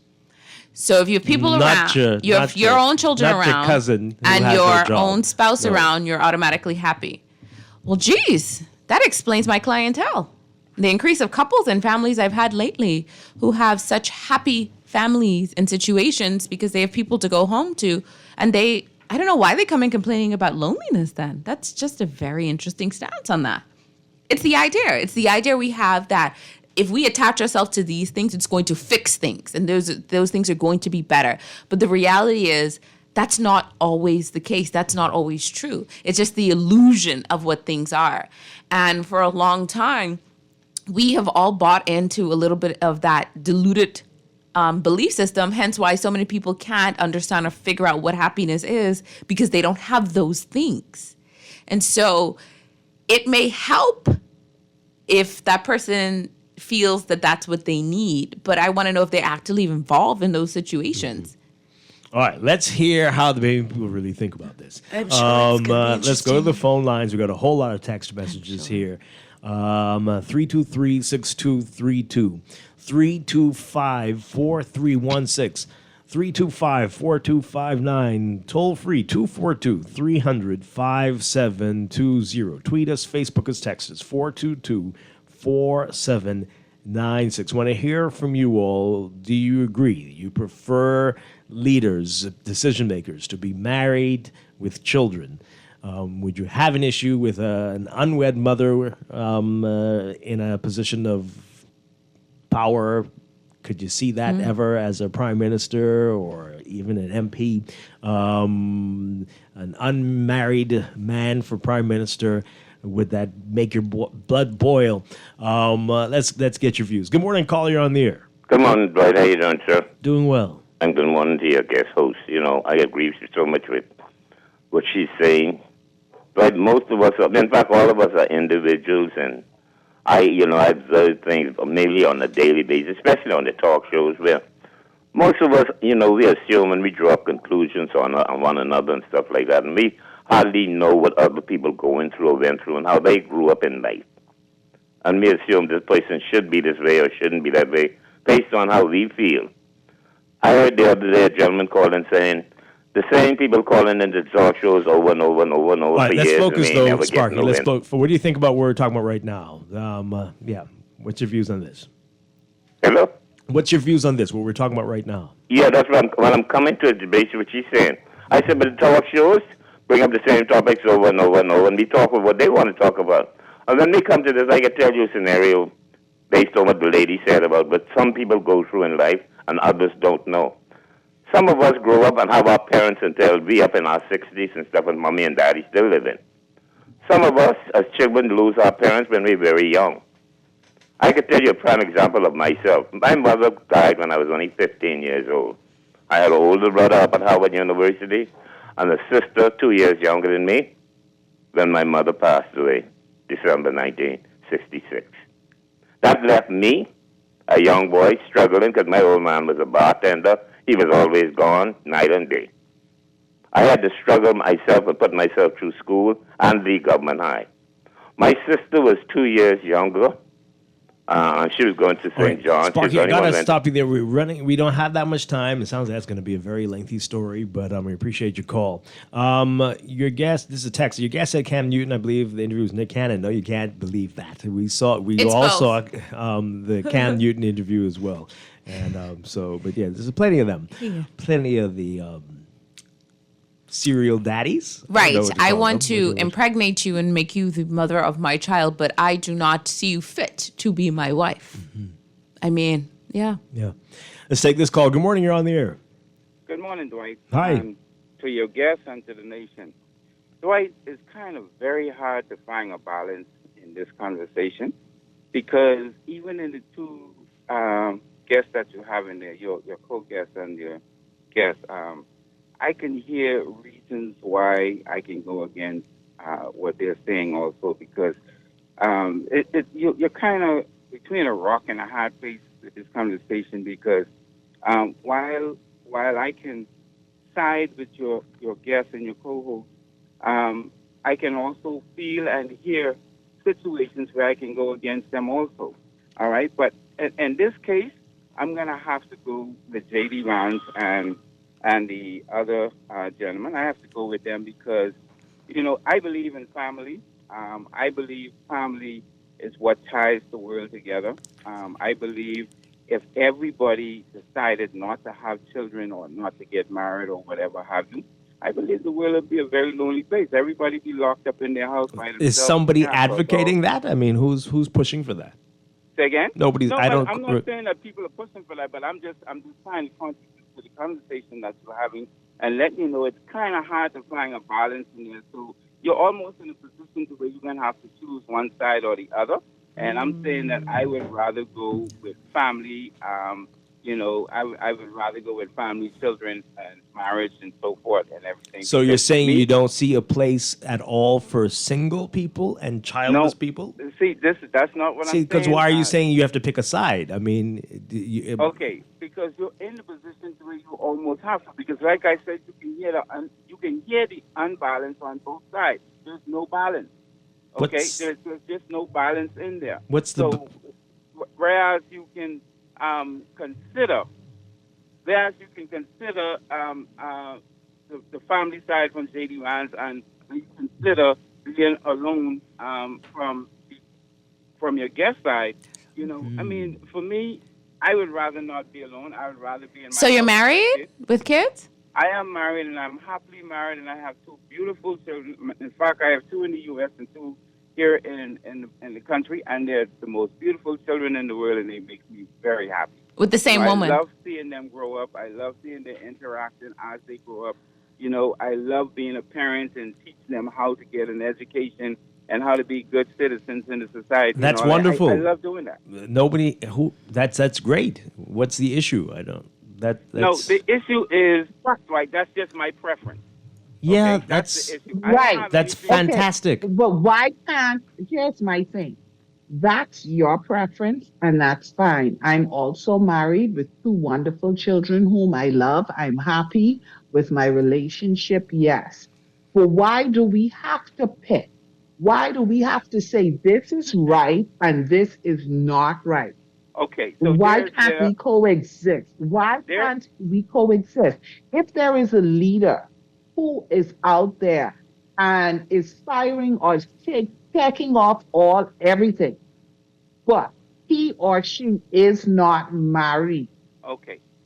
I guess If they are not coming in at. operating in a silo in leadership, can't they pull in when it comes to matters that concern children and marriage? This is what they're not leading alone. They can get input or better insight from perhaps those who are. Why do we have to pick a side to say that Okay, this so is I guess that's we where don't your have balance to. comes in at. I guess that's where your balance. I guess, like you say, we should be able to coexist, and I agree. Why don't everybody do their choice and just live together, and you know, let everybody make their contributions based on the best of their abilities. You know, so I guess that's where your balance come in at. So I can agree with you there. I could agree with that, and you know, it makes sense. Just let everybody contribute to society, contribute to life to the best of their ability, and let's see if we can all be happy. Thank you very much. Okay. Thank you. Let's take another call. Good morning, caller. You're on the air. Caller, good morning. You're on the air. Are you there? Nope. Call us back. 323-6232. 325-4316. 325-4259. Toll free 242-300-5720. We're going to break for news in a second. I just want to read some of these text messages. This person says, why is that the only thing you understood from what he said? I call that selective hearing. You heard something else in the clip that we played? That's what we were talking about there. I don't understand what you're saying. This person says here, why is there a conversation on what Vance said years ago as opposed to current Biden or Harris or Walz administration on stripping parents of their rights over their children's life choices? Which is worse, not having kids or the state canceling your parenthood? Is that happening anywhere? Liberal media is doing the same conditioning that it did during COVID. Okay. This text says, this lady, I guess I'm talking about you, Dr. E, seems like a feminist. Oh, Jesus. Or I could just seem like a woman? Oh, no. A feminist? What are you doing in our studio? Wow. Get out of here. Good Lord. Dwight, why do you always bring on feminists who hate men? Feminist guests who I don't hate men. men. Do you think these people are providing something that is edifying? This chick can't be a therapist talking about hot tea and all up in people's business. Oh, boy. Context is everything. Oh, my goodness. Wow, Yeah. okay. I'm a feminist chick. Okay, I like it. I'm here for it this morning. So I would like to know, what is their definition of a feminist exactly? So if you would text back and kind of clarify that for us. And I also did mention single men as well. So I guess I hate them too. Because all of them. All women without. All who are women not with married. who are not married hate Feminists. men. Mm-hmm. Feminists. I'm a Democrat in the Bahamas. I don't know what that means. But I totally agree with him, Vance. Our leaders should be married with a family. By the way, no one is saying all married couples are happy. I prefer my policymakers to be married, living in different bedrooms with kids, than to have no spouse or children. To be what? Different bedrooms. With children. With kids. So we just want the. So then it's the focus is the appearance. It is perception. Is I mean, so do the they mean? focus is the appearance. Well, I We mean, I want think they that- mean. that I'm confused. appearance. They might not mean that the couple is living in separate bedrooms, but that, And let me say, there's are nothing- in I the think bedroom. that's what they meant. You But think let me that's what say, they there's nothing wrong with that. I know some couples. Oh, they prefer that even if you are living in different bedrooms. I see. Okay, Oh. yeah. Right. They right. Right. Than Even to if have you are no living spouse in or separate children. bedrooms, Right. Right. Than to have. So I What think about that different we houses? Are tied to the appearance We are. well, of that's what we. That's what it is. And let me just So clear it the up. perception. There are people who are happy, who are married, who are living in separate bedrooms because I can think of a client system who one person has like a medical issue and so it makes it harder for them to be in the same room the whole night. What? Yeah, look, teach his own. So, but there's nothing wrong with that. But what I get from that text message, like Laverne said, is that it's more about appearance. It's what it looks like. So we want a look of something that makes us feel comfortable from that look. And I think it's because we've all been watched these stories and stuff growing up where it looks like this nuclear family and everyone's so happy and they live in this really nice house and the man goes out and he works and the woman like stays home and nurtures, and we have that in our concept in our mind of that is what happiness looks like. Well, we have a caller who calls here every week saying that since this is no longer the way it is, that's what's caused the breakdown of this country, right? Women out working and got minds of their own now, and that is the breakdown of the traditional family. The liberals have taken over. Let's go to the news. Callers, stay on the line. We're going to carry this into business, so stay tuned. This is Morning Blend on Guardian Radio 96.9.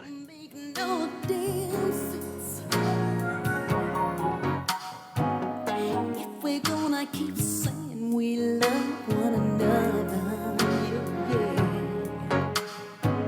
well then we better stop fighting and arguing, 'cause baby I'm hurt,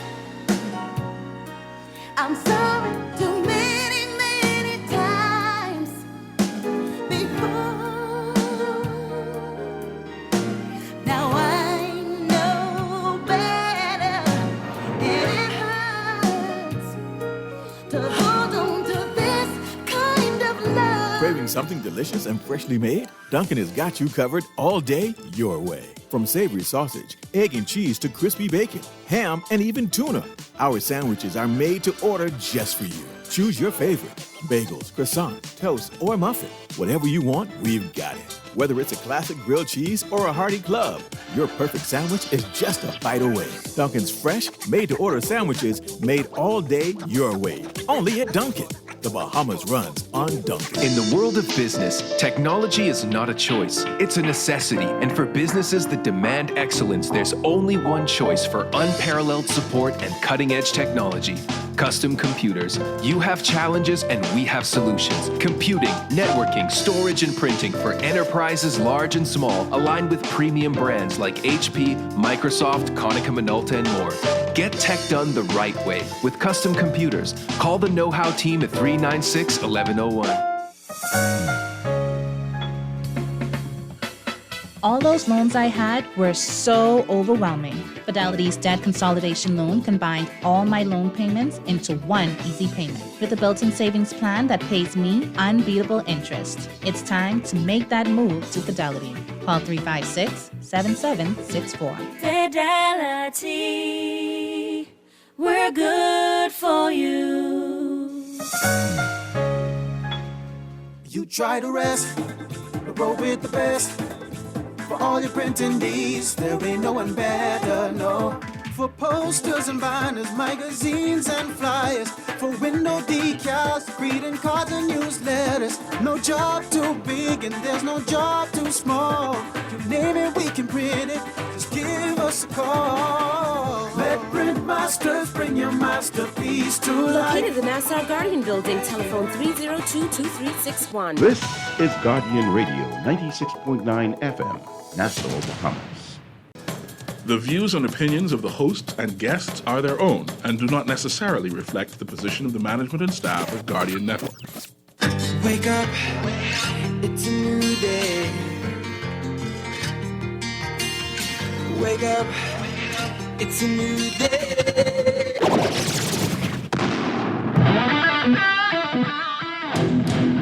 Good morning and welcome to Morning Blend Business on this Thursday, August 29th, 2024. Welcome back to our Morning Blend listeners. Once again, I'm Dwight Strachan along with Laverne Gardner. We're going to take this discussion that we've been having in Morning Blend into Morning Blend Business. And in fact, hey, this is related to business too, right?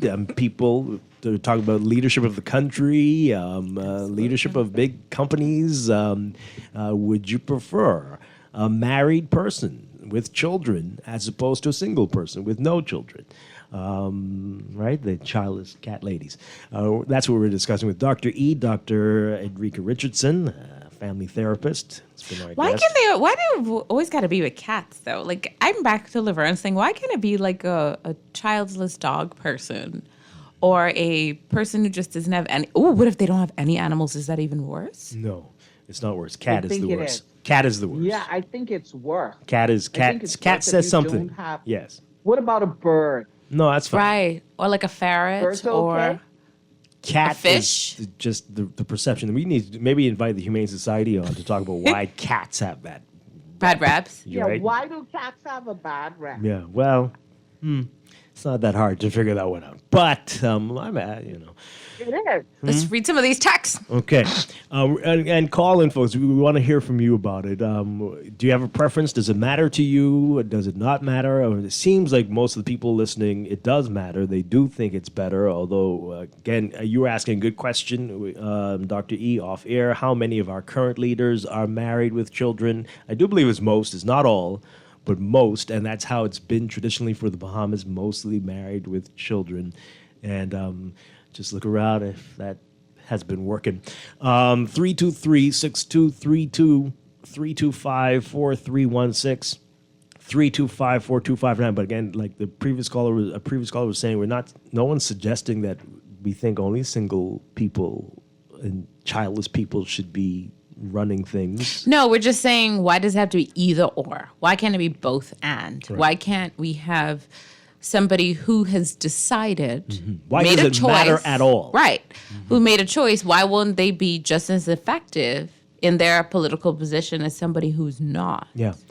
So this text here from Sparky, we cut him off because he was taking us down a road that we were not discussing today. But Dwight, why are you so unfair to me? Certain people call you and you let them talk all day. You are very biased. I would love to meet you without your button. Meet you outside. You want to get meet outside? Not wow.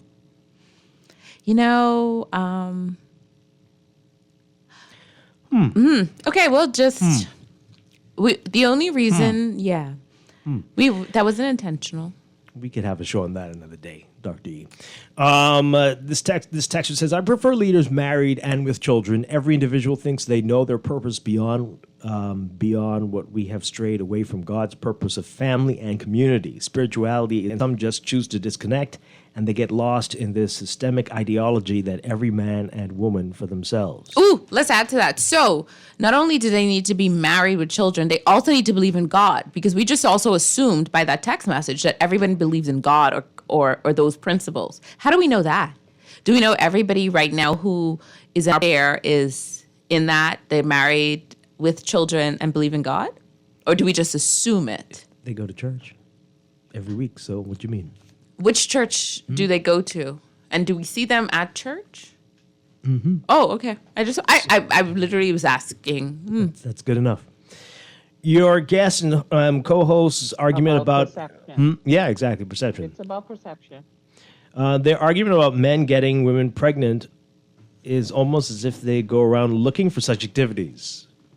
I think we can Laverne, you going around looking for such activities? I think we can agree that Nick Cannon and Cam Newton are definitely doing that. But Nick Cannon actually said it. That's so interesting. He said that that's what he's doing. He's trying to build like a whole army. Yeah, an army of children with different women. He literally said that. So no, I am not out here looking for Nick Cannons. I'll pass on that one. But they are looking to do that. And there are people clearly who say that. It's obvious. I mean, you already have 3-4 children with different people, and you're still doing stuff that could get people pregnant. Then this must be intentional. Yeah. So Laverne, 8 children, and you want more. Well, you're not trying to stop having more, right? No, you're not trying to stop having more. 8, and you want more. So, Now, maybe it'd be different if it was 8 children, according to the text before that. If there were 8 children in a married household and they were living together and believe in God. Oh, that's perfectly fine. Yeah. President.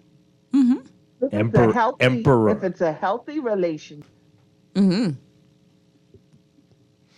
With very few exceptions, no man can get a woman pregnant without her consent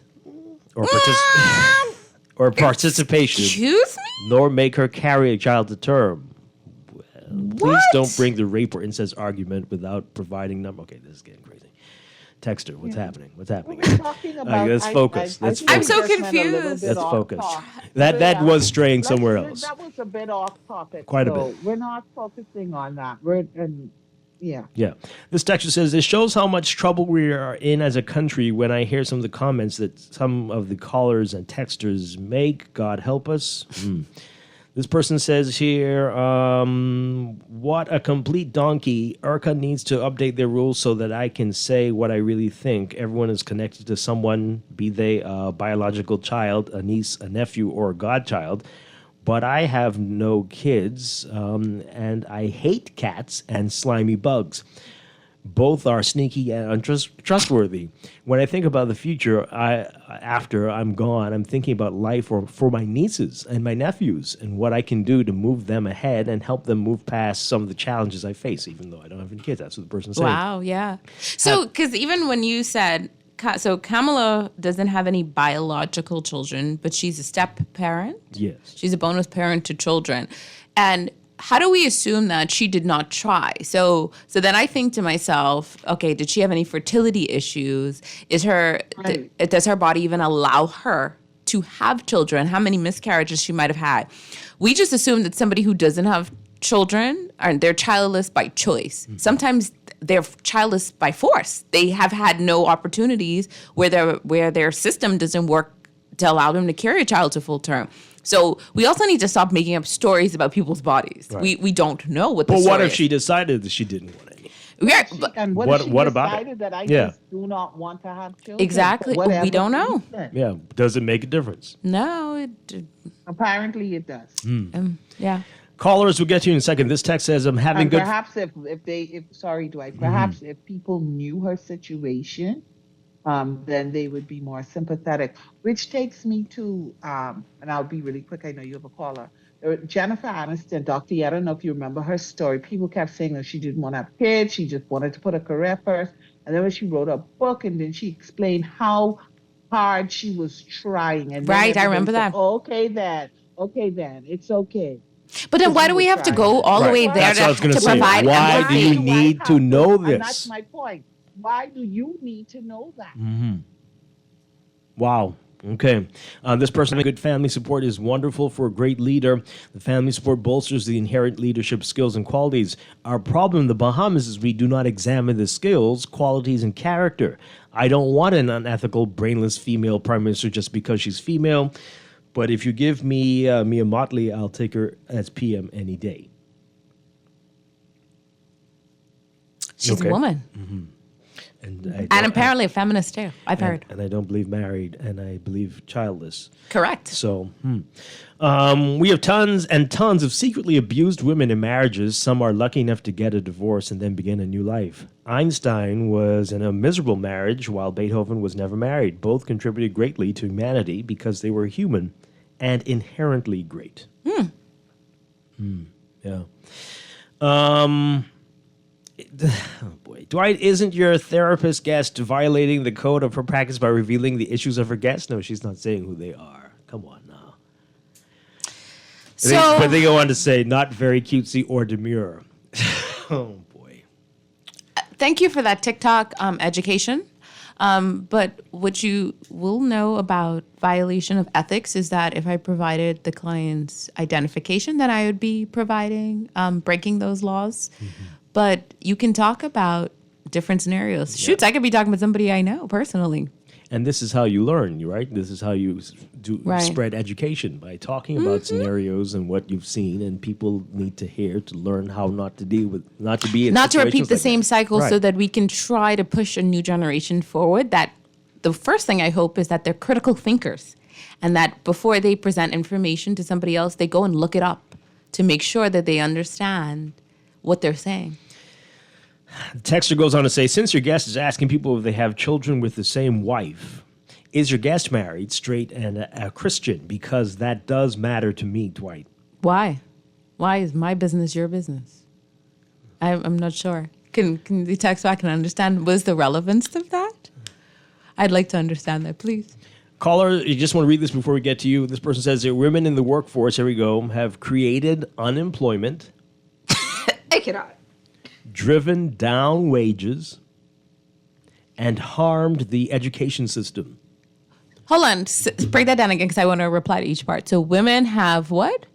Created unemployment. I mean, so we create unemployment because the women chose to go out to work. We didn't need to go out to work because there were circumstances around why women had to get jobs, right? Because I remember wasn't the world at a place where in order for families to go forward, somebody else needed to add to the income to provide. But also, black women have always been working. So these people need to stop.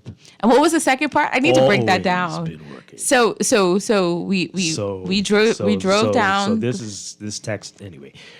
Created unemployment, driven down wages, and we drove down wages by the women who make about 80 cents to every dollar. That's why. Now there are people in the workforce making less than other people, so the wages are down. Yeah, and harm the education system. But the majority of women are teachers. So but also more graduating from college and high school than men. Right. So I don't understand. But that's the harm because the men now don't want to get an education because the women are around them. And let's add to it, I'm a teacher. So for the other person who asks if I'm married, what was it? I can't. Laverne. I cannot. They go on to say the Ministry of Education is feminized. Oh. And as a result does not have the status that it can have in the eyes of society. Isn't the director male though? No, not now. Oh, okay. The men are not inclined to become teachers. Well, then whose problem is that? Why is that happening? And is that woman's fault? Single people need to work on themselves and figure out why nobody wants them.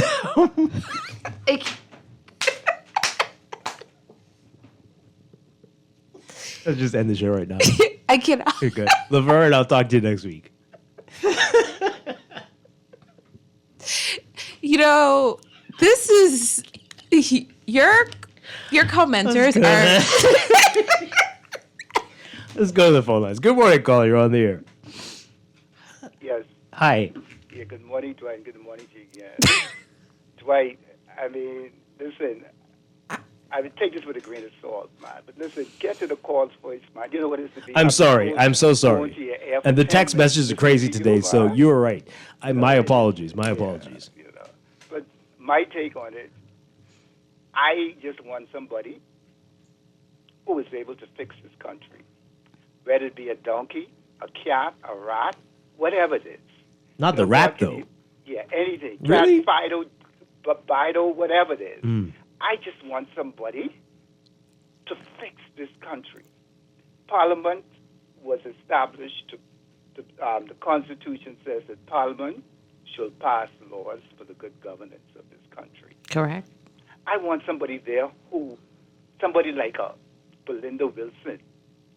I think if we give her this country to run for 5 years, she'll straighten this out. All right. Now, I know she's married and whatnot, but for me, once they are not infringing on some of my personal values and whatnot, it doesn't matter to me who sits at the head of the government of this country. I think the majority of people want the country to be run decently and in order, and laws to be passed, laws to be enforced, the rule of law and whatever it is, so that we can have a good country to the next. Boy, okay, I hear you. I don't know if it's the majority. I'd love to do a survey on it. Thank you very much. Would you prefer a brilliant leader who could fix 98% of the problems in the country, who is a single woman, or a man who's married with 3 children who could fix 50% of the problems? That's a good survey. Anyway. Caller, good morning. You're on the air. Are you there? Yeah, hello. Hi, good morning. This is John.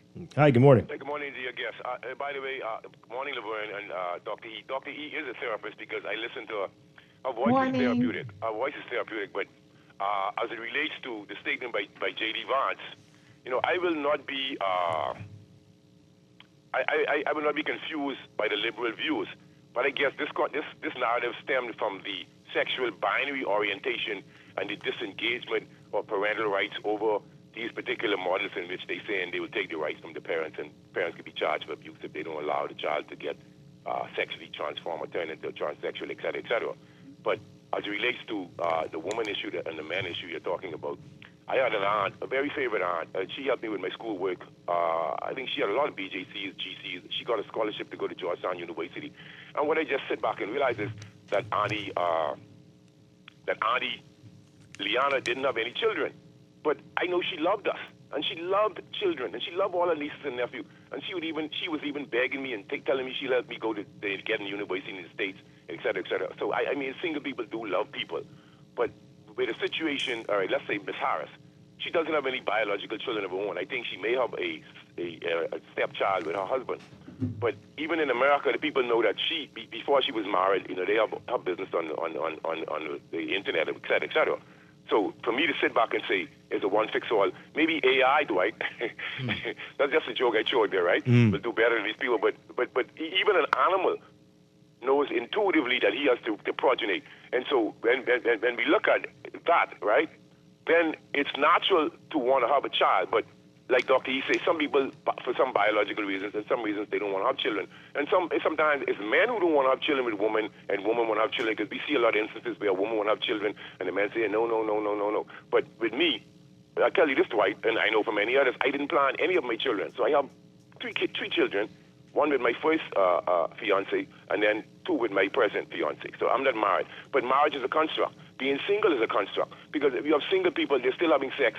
And so let's say we might as well go back to the hunter-gatherer period when people didn't have time to do nothing else but just move around and be nomadic and search for food. Nobody had diabetes, nobody had big bellies, et cetera, et cetera. But, that's just a little joke to throw in there, Dwight. But when you really look at the real analogy of the problem, a degree of selfishness, if somebody is willingly, because I know I have a cousin, and she's doing very well. She doesn't have any children, and this is what they want. So, I mean, it is a degree of selfishness because, progeniting, me right now, if I didn't have my last two children, I had two children after 52. So Dr. E know what type of financial thing that is there. So I actually dedicate my whole life to them. I have become stoic because of them. And so I could have been in Africa or Jamaica or somewhere smoking a joint on top of a mountain or enjoying the world, all right? But what I'm saying is I would not do that and deny my children. A lot of men do that, Dwight. So I always used to tell my fiancé, I don't feel right if I enjoy life and my children are suffering. I just can't do it. Okay. So I make my sacrifices and I prepare things in a way for when I die. So I'm not going to sit here and say, well, it's all good. But we have single people who love people and love children. But as it relates to this particular sexual binary dilemma, is where I think J.D. Vance is upset about, because if you have children, then you would look at where they're headed and what kind of world is being painted for them, when we know from the 80s and 70s, they had stories in American schools depicting two women and two dads as a stable family. So we look at the farce of a family where you have a white picket fence and everybody comes out. I lived in America, and everybody comes out and smile, and they wave, but inside the home, there's a lot of things going on. I mean, so that's what life is based on. Life is based on no quick fix to this, but a public dialogue and a consensus.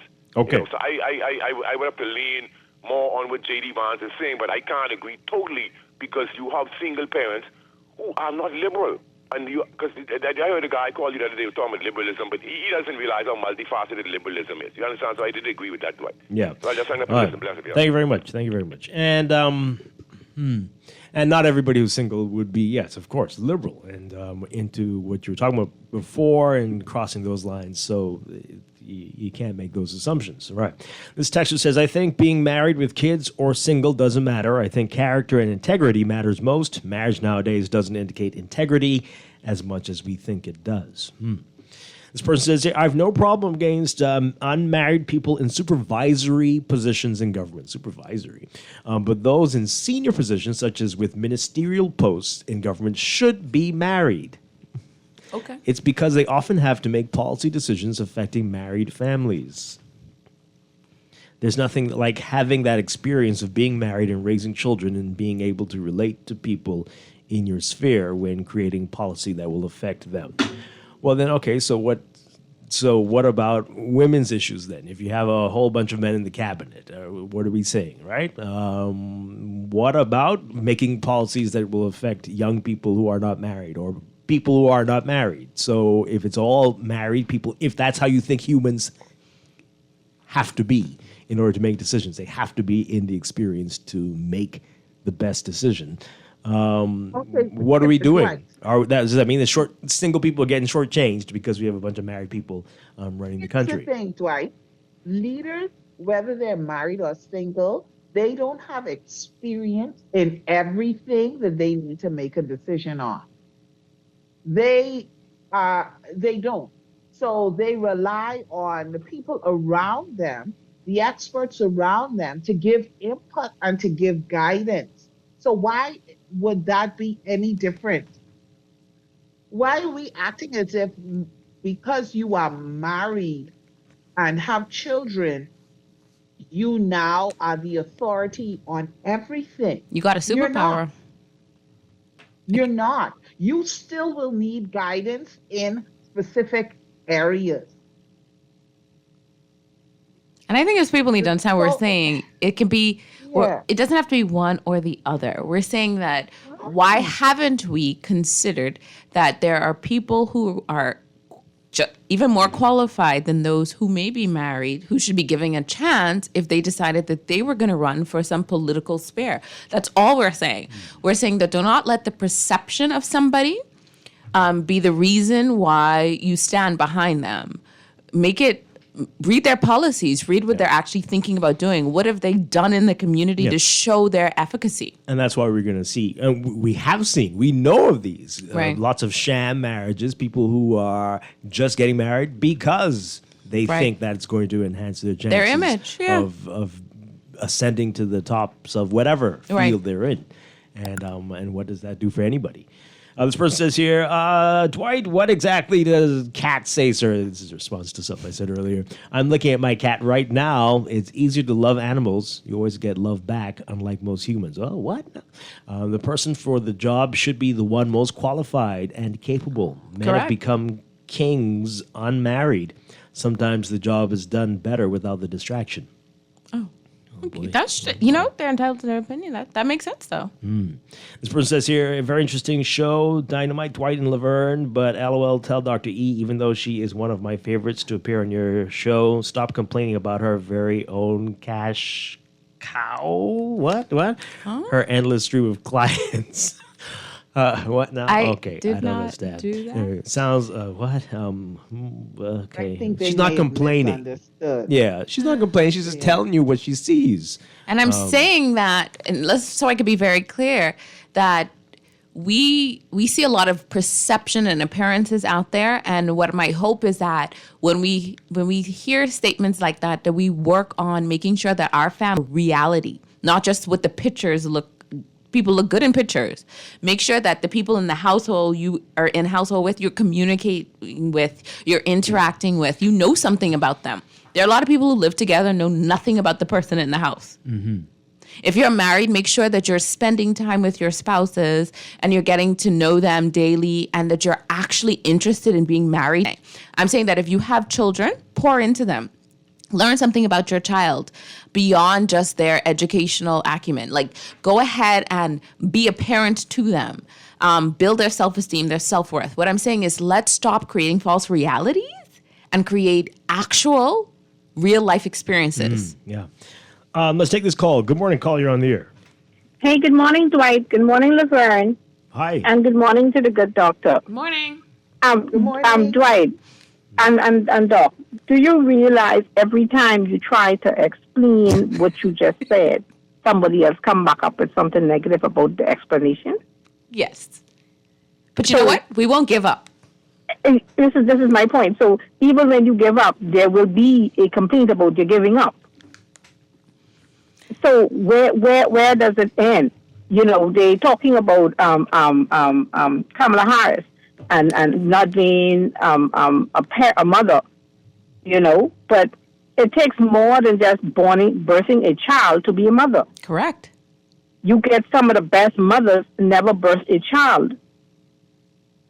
You understand? Mm-hmm. It's the person themselves. They're talking about being married and being in leadership. Isn't Trump married? Wasn't Dr. Many Minnis married? times. Yes. Does it change the leadership style? I mean, does it make you less of a leader or better a leader, married or not? Because I'm sure Dr. Minnis is very much married. So, people, please, you know, your undies are showing. Your undies is showing. Pull your skirt down. All right. Thank you very much. Appreciate it. Let's take another call. Good morning, caller. You're on the air. Hi, are you there? No, okay. This texter says, I would say, just like Governor Waltz says, mind your own business and stay out of your bedroom business. Okay, I can agree with that.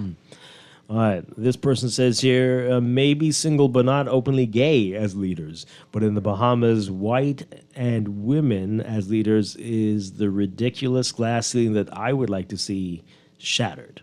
What? Say it again? I think they're saying that there seems to be a ceiling for white people and women, and that needs to be shattered. But they're not into openly gay leaders. Okay. This person says here, Jesus wasn't married and he didn't have children either, but he was all about the place, telling people how to do this and that.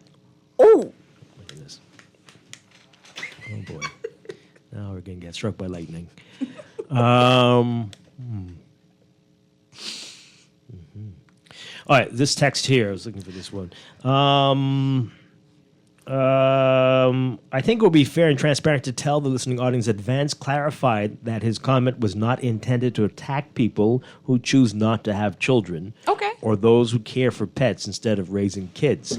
He emphasized that his point was about the importance of family life and how it influences perspectives on public policy.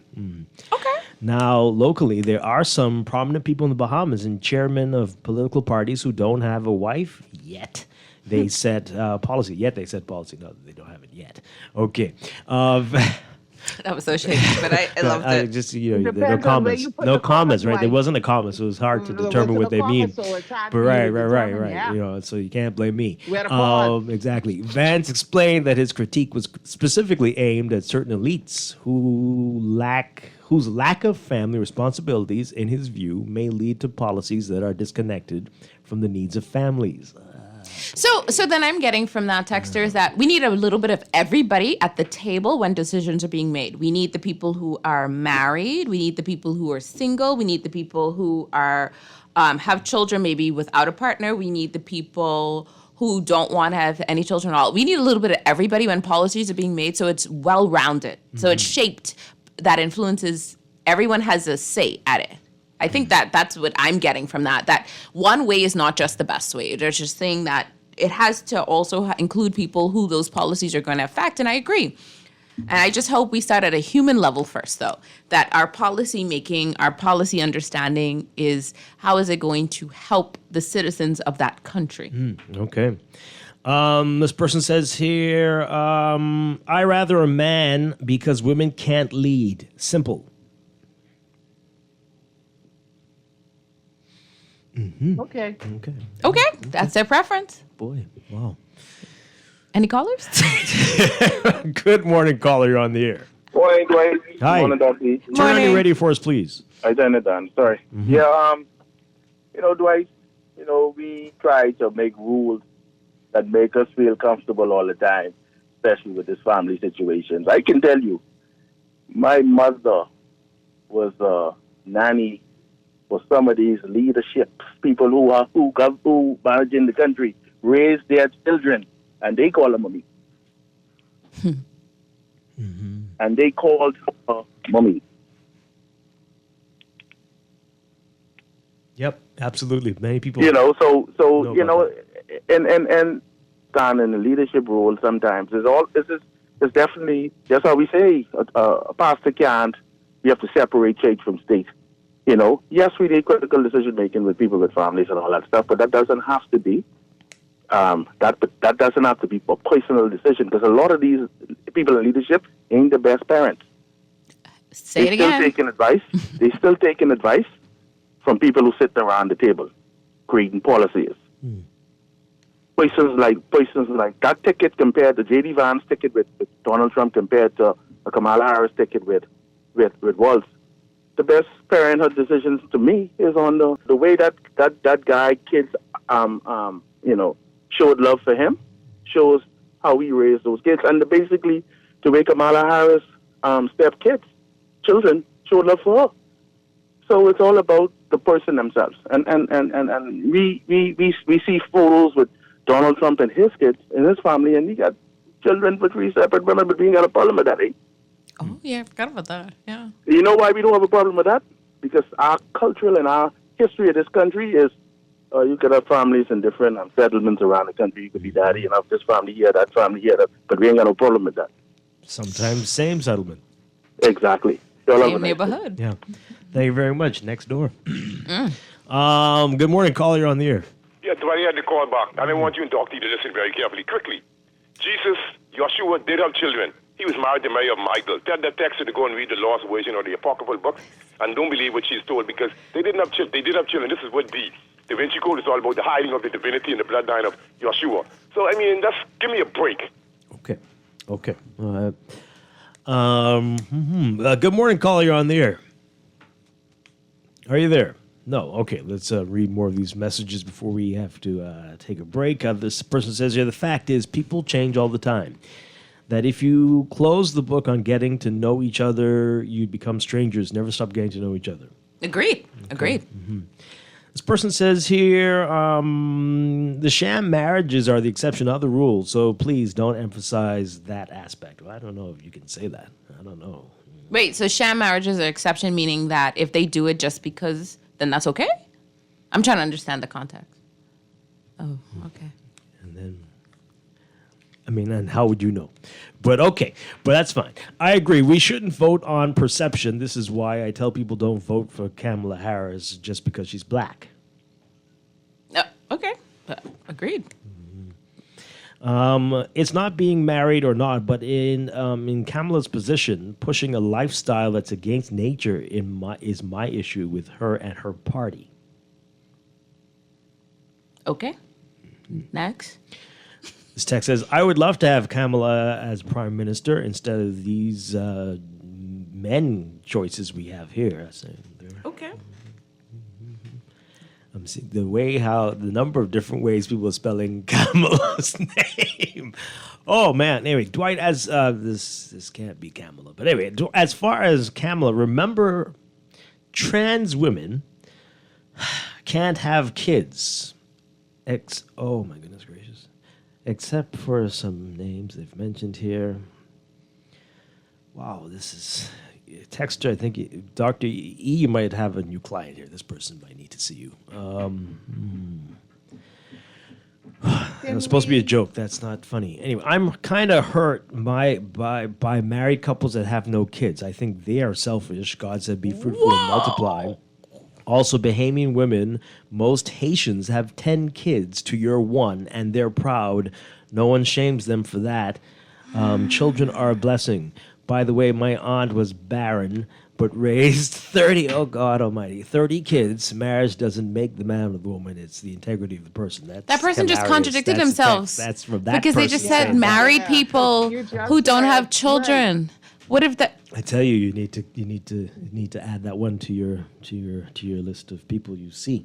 I don't have an issue with gay people personally. I just think we need to keep it away from kids. Keep it. For example, I don't think it's a healthy environment to raise kids in same-sex homes. I don't think it's healthy to raise kids in domestic violence homes. I don't think it's healthy to raise kids in homes where it's filled with infidelity. I don't think it's healthy to raise kids in homes filled with violence. I don't think it's healthy to raise kids in homes that don't have food. Should I keep going? I'm just trying to figure out where this is coming from. This is not really what we're talking about today, but is it that we think all single people are gay? Is that what we're saying? Maybe that's what. Okay. I think we need to keep the conversation on. But yeah, these comments are all over the place. Okay.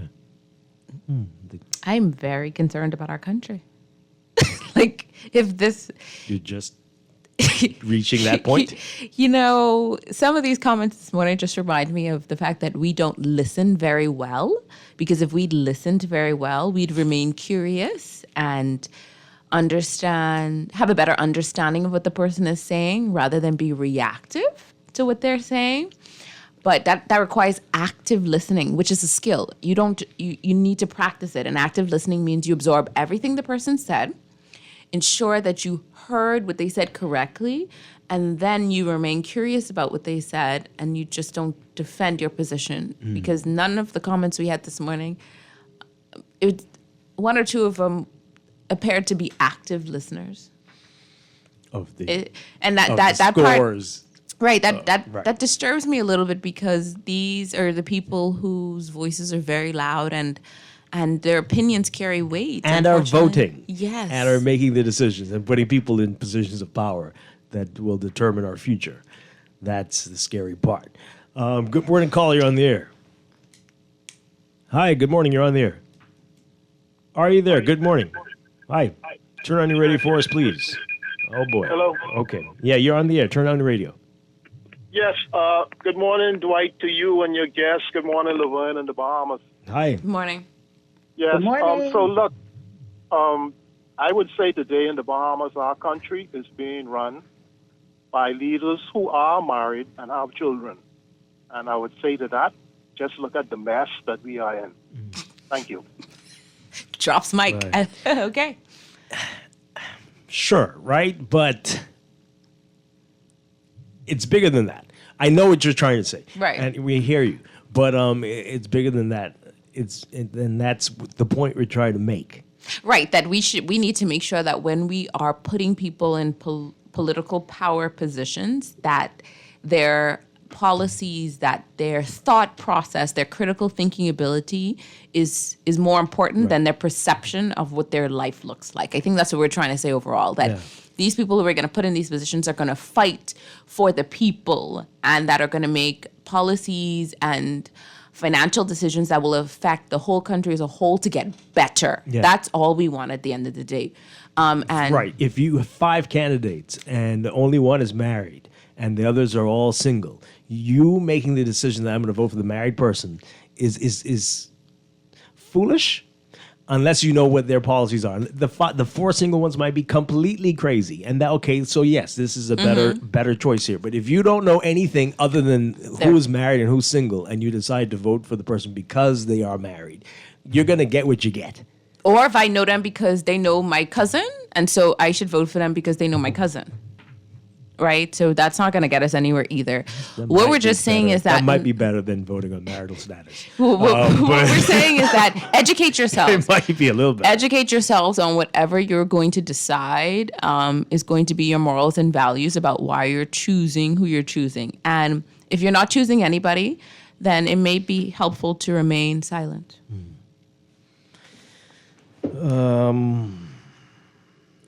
Okay. Every time you do that, I already know we should not read the text message. I just know that phone needs to be saged. I might be interested in going to Dr. E, but I want a good Christian therapist. Is that her? Can she answer that? Oh, boy. This is another text. Your emphasis is slanted. You make statements to justify your position that moves like the trees, the tree leaves in the breeze. Tell Dr. E we don't understand her non-scientific opinions as much as she doesn't understand our logical arguments. It is dangerous when one tries to make points with disjointed arguments. I invite her to have this conversation uninhibited by 1-minute contributions by callers with what? It's essentially a one-sided conversation, but that is what Talk Radio in the Bahamas provides. Pardon me? Okay. I don't know what I'm missing. Maybe I invite you to go under a tree and talk to people. I don't know what we can't. Goodness. Well, the problem with behaviors is we don't take well to change. So if you suggest someone outside of the norm, we're not going to agree with it because it's a change. We don't adapt well to change as a nation. I'm so sad at the level of comments in our country. This is very infantile. We cannot think critically. We think and speak emotionally. Our de-education level is stifling us. I think they're trying to say, God help us. Before we say that, what were the results this year? Are we still at a D level? Depends on the subject and a lot of other factors. Oh, okay. But again, that's the average grade there. I remain hopeful. Oh boy. Okay. Well, so our final minute here. Dr. E, your final words here. This is. I think we answered the question, and that was the question: does it matter here in the Bahamas? It does, and clearly it does. And we know what it matters. It seems the majority of people really would prefer, no matter what, no matter what the state is of the marriage. No matter and that's anything, fine. Just a married person with children is preferable in any way, shape, or form to anyone who is childless and single and female. And I don't think it matters, but maybe, and especially somebody with cats. Yes. And so at the end of the day, we were hoping this conversation would have had people thinking about why those things double down are matter to you. And if they still matter at the end of this conversation, there's no problem with that. We're just saying that, are you making the best decisions based on the perception of things or based on the character and the value system of the person? That's what we're trying to say at the end of the day.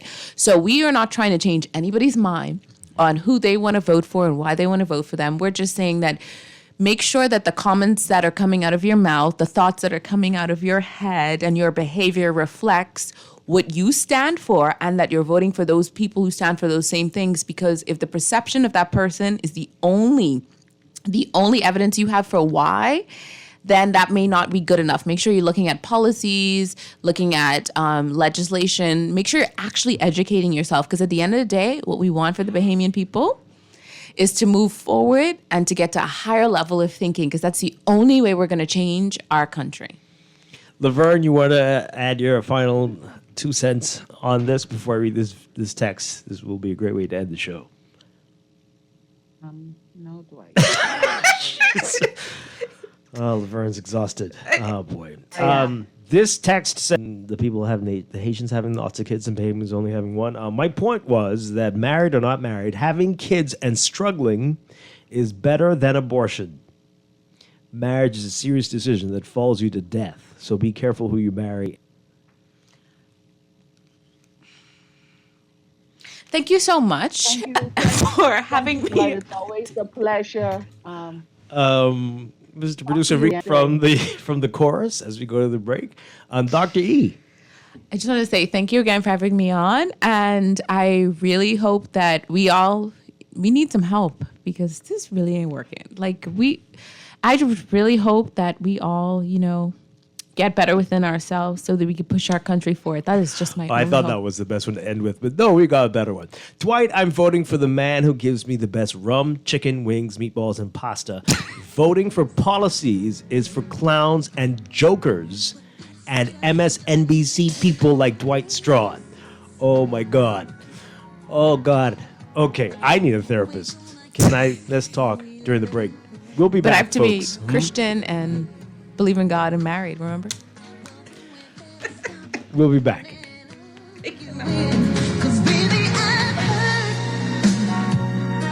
I'm sorry too many times before. Now I know better. It hurts to hold on to this kind of love. Ready to save? You can put $100 into the CFAL Savings Express Plan and make sure your money keeps growing. Earn interest on your savings while you're sleeping, eating, or standing in line at the bank. Ready to invest? Start by putting $1,000 into our mutual funds and earn interest there too. Because at CFAL, your interest is our interest. Visit CFAL.com to start now. CFAL, growing wealth for future generations of Bahamians. Calling all young champions, supportive sidekicks, and wise mentors. Are you ready to unleash your back-to-school superpowers? Fly into John Bull Business Center, gear up, and enjoy a super 20% off all school supplies and 10% off on teaching aids. And that's not all. With every purchase now through September 7th, enter to win a $3,000 shopping spree. Zoom in to John Bull Business Center today and gear up like a true super student.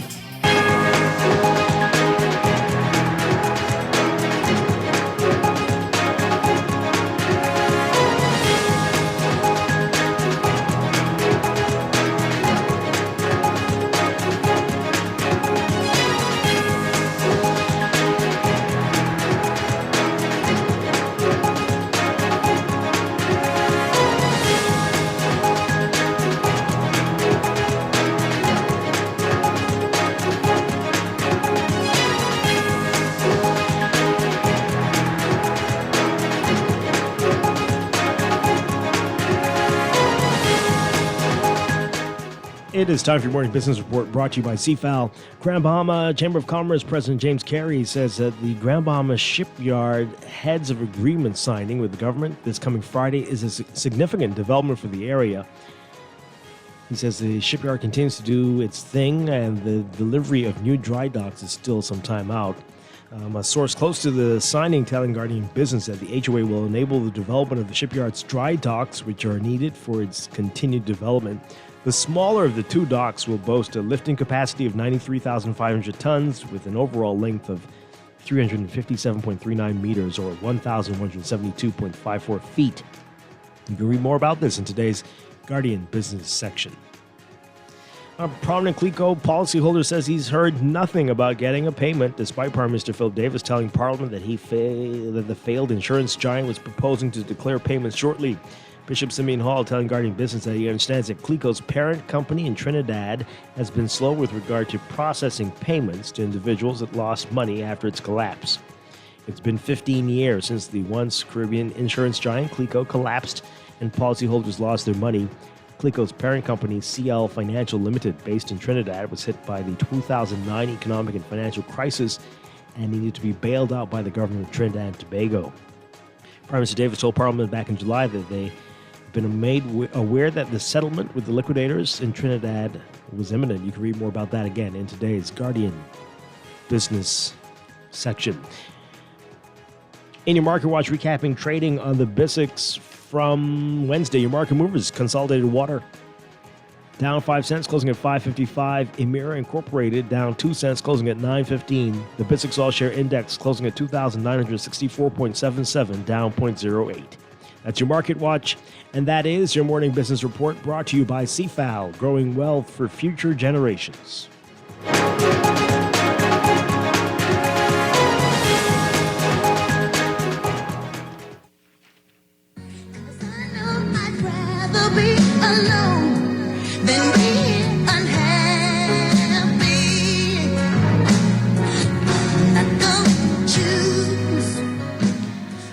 We're back here with the final minute of Morning Blend Business on Guardian Radio 96.9. Someone texted said, "Is this a song for Childless Cat ladies? Is that their theme song, their anthem?" I don't know. But Laverne Gardner, thank you very much. I appreciate you always. I'll talk with you again next week, and I'll be back tomorrow morning with more Morning Blend Business right here on Guardian Radio 96.9. Dwight Strachan. Have a great day, everybody. Stay tuned for On the Clock with Aaron Green next. It don't feel right. Oh, 'cause every time I'm feeling up, you try to bring me down. So I feel good knowing I don't need you around. It's a Scotia Plan Loan Summer. With Scotiabank, you can chase your summer vacation, swing into your home renovation, and slide on back to school with ease. Apply for your Scotia Plan loan and benefit from competitive rates, flexible loan terms, and no payments for up to 2 months. Take off your to-do list this summer and apply for a Scotia Plan loan today.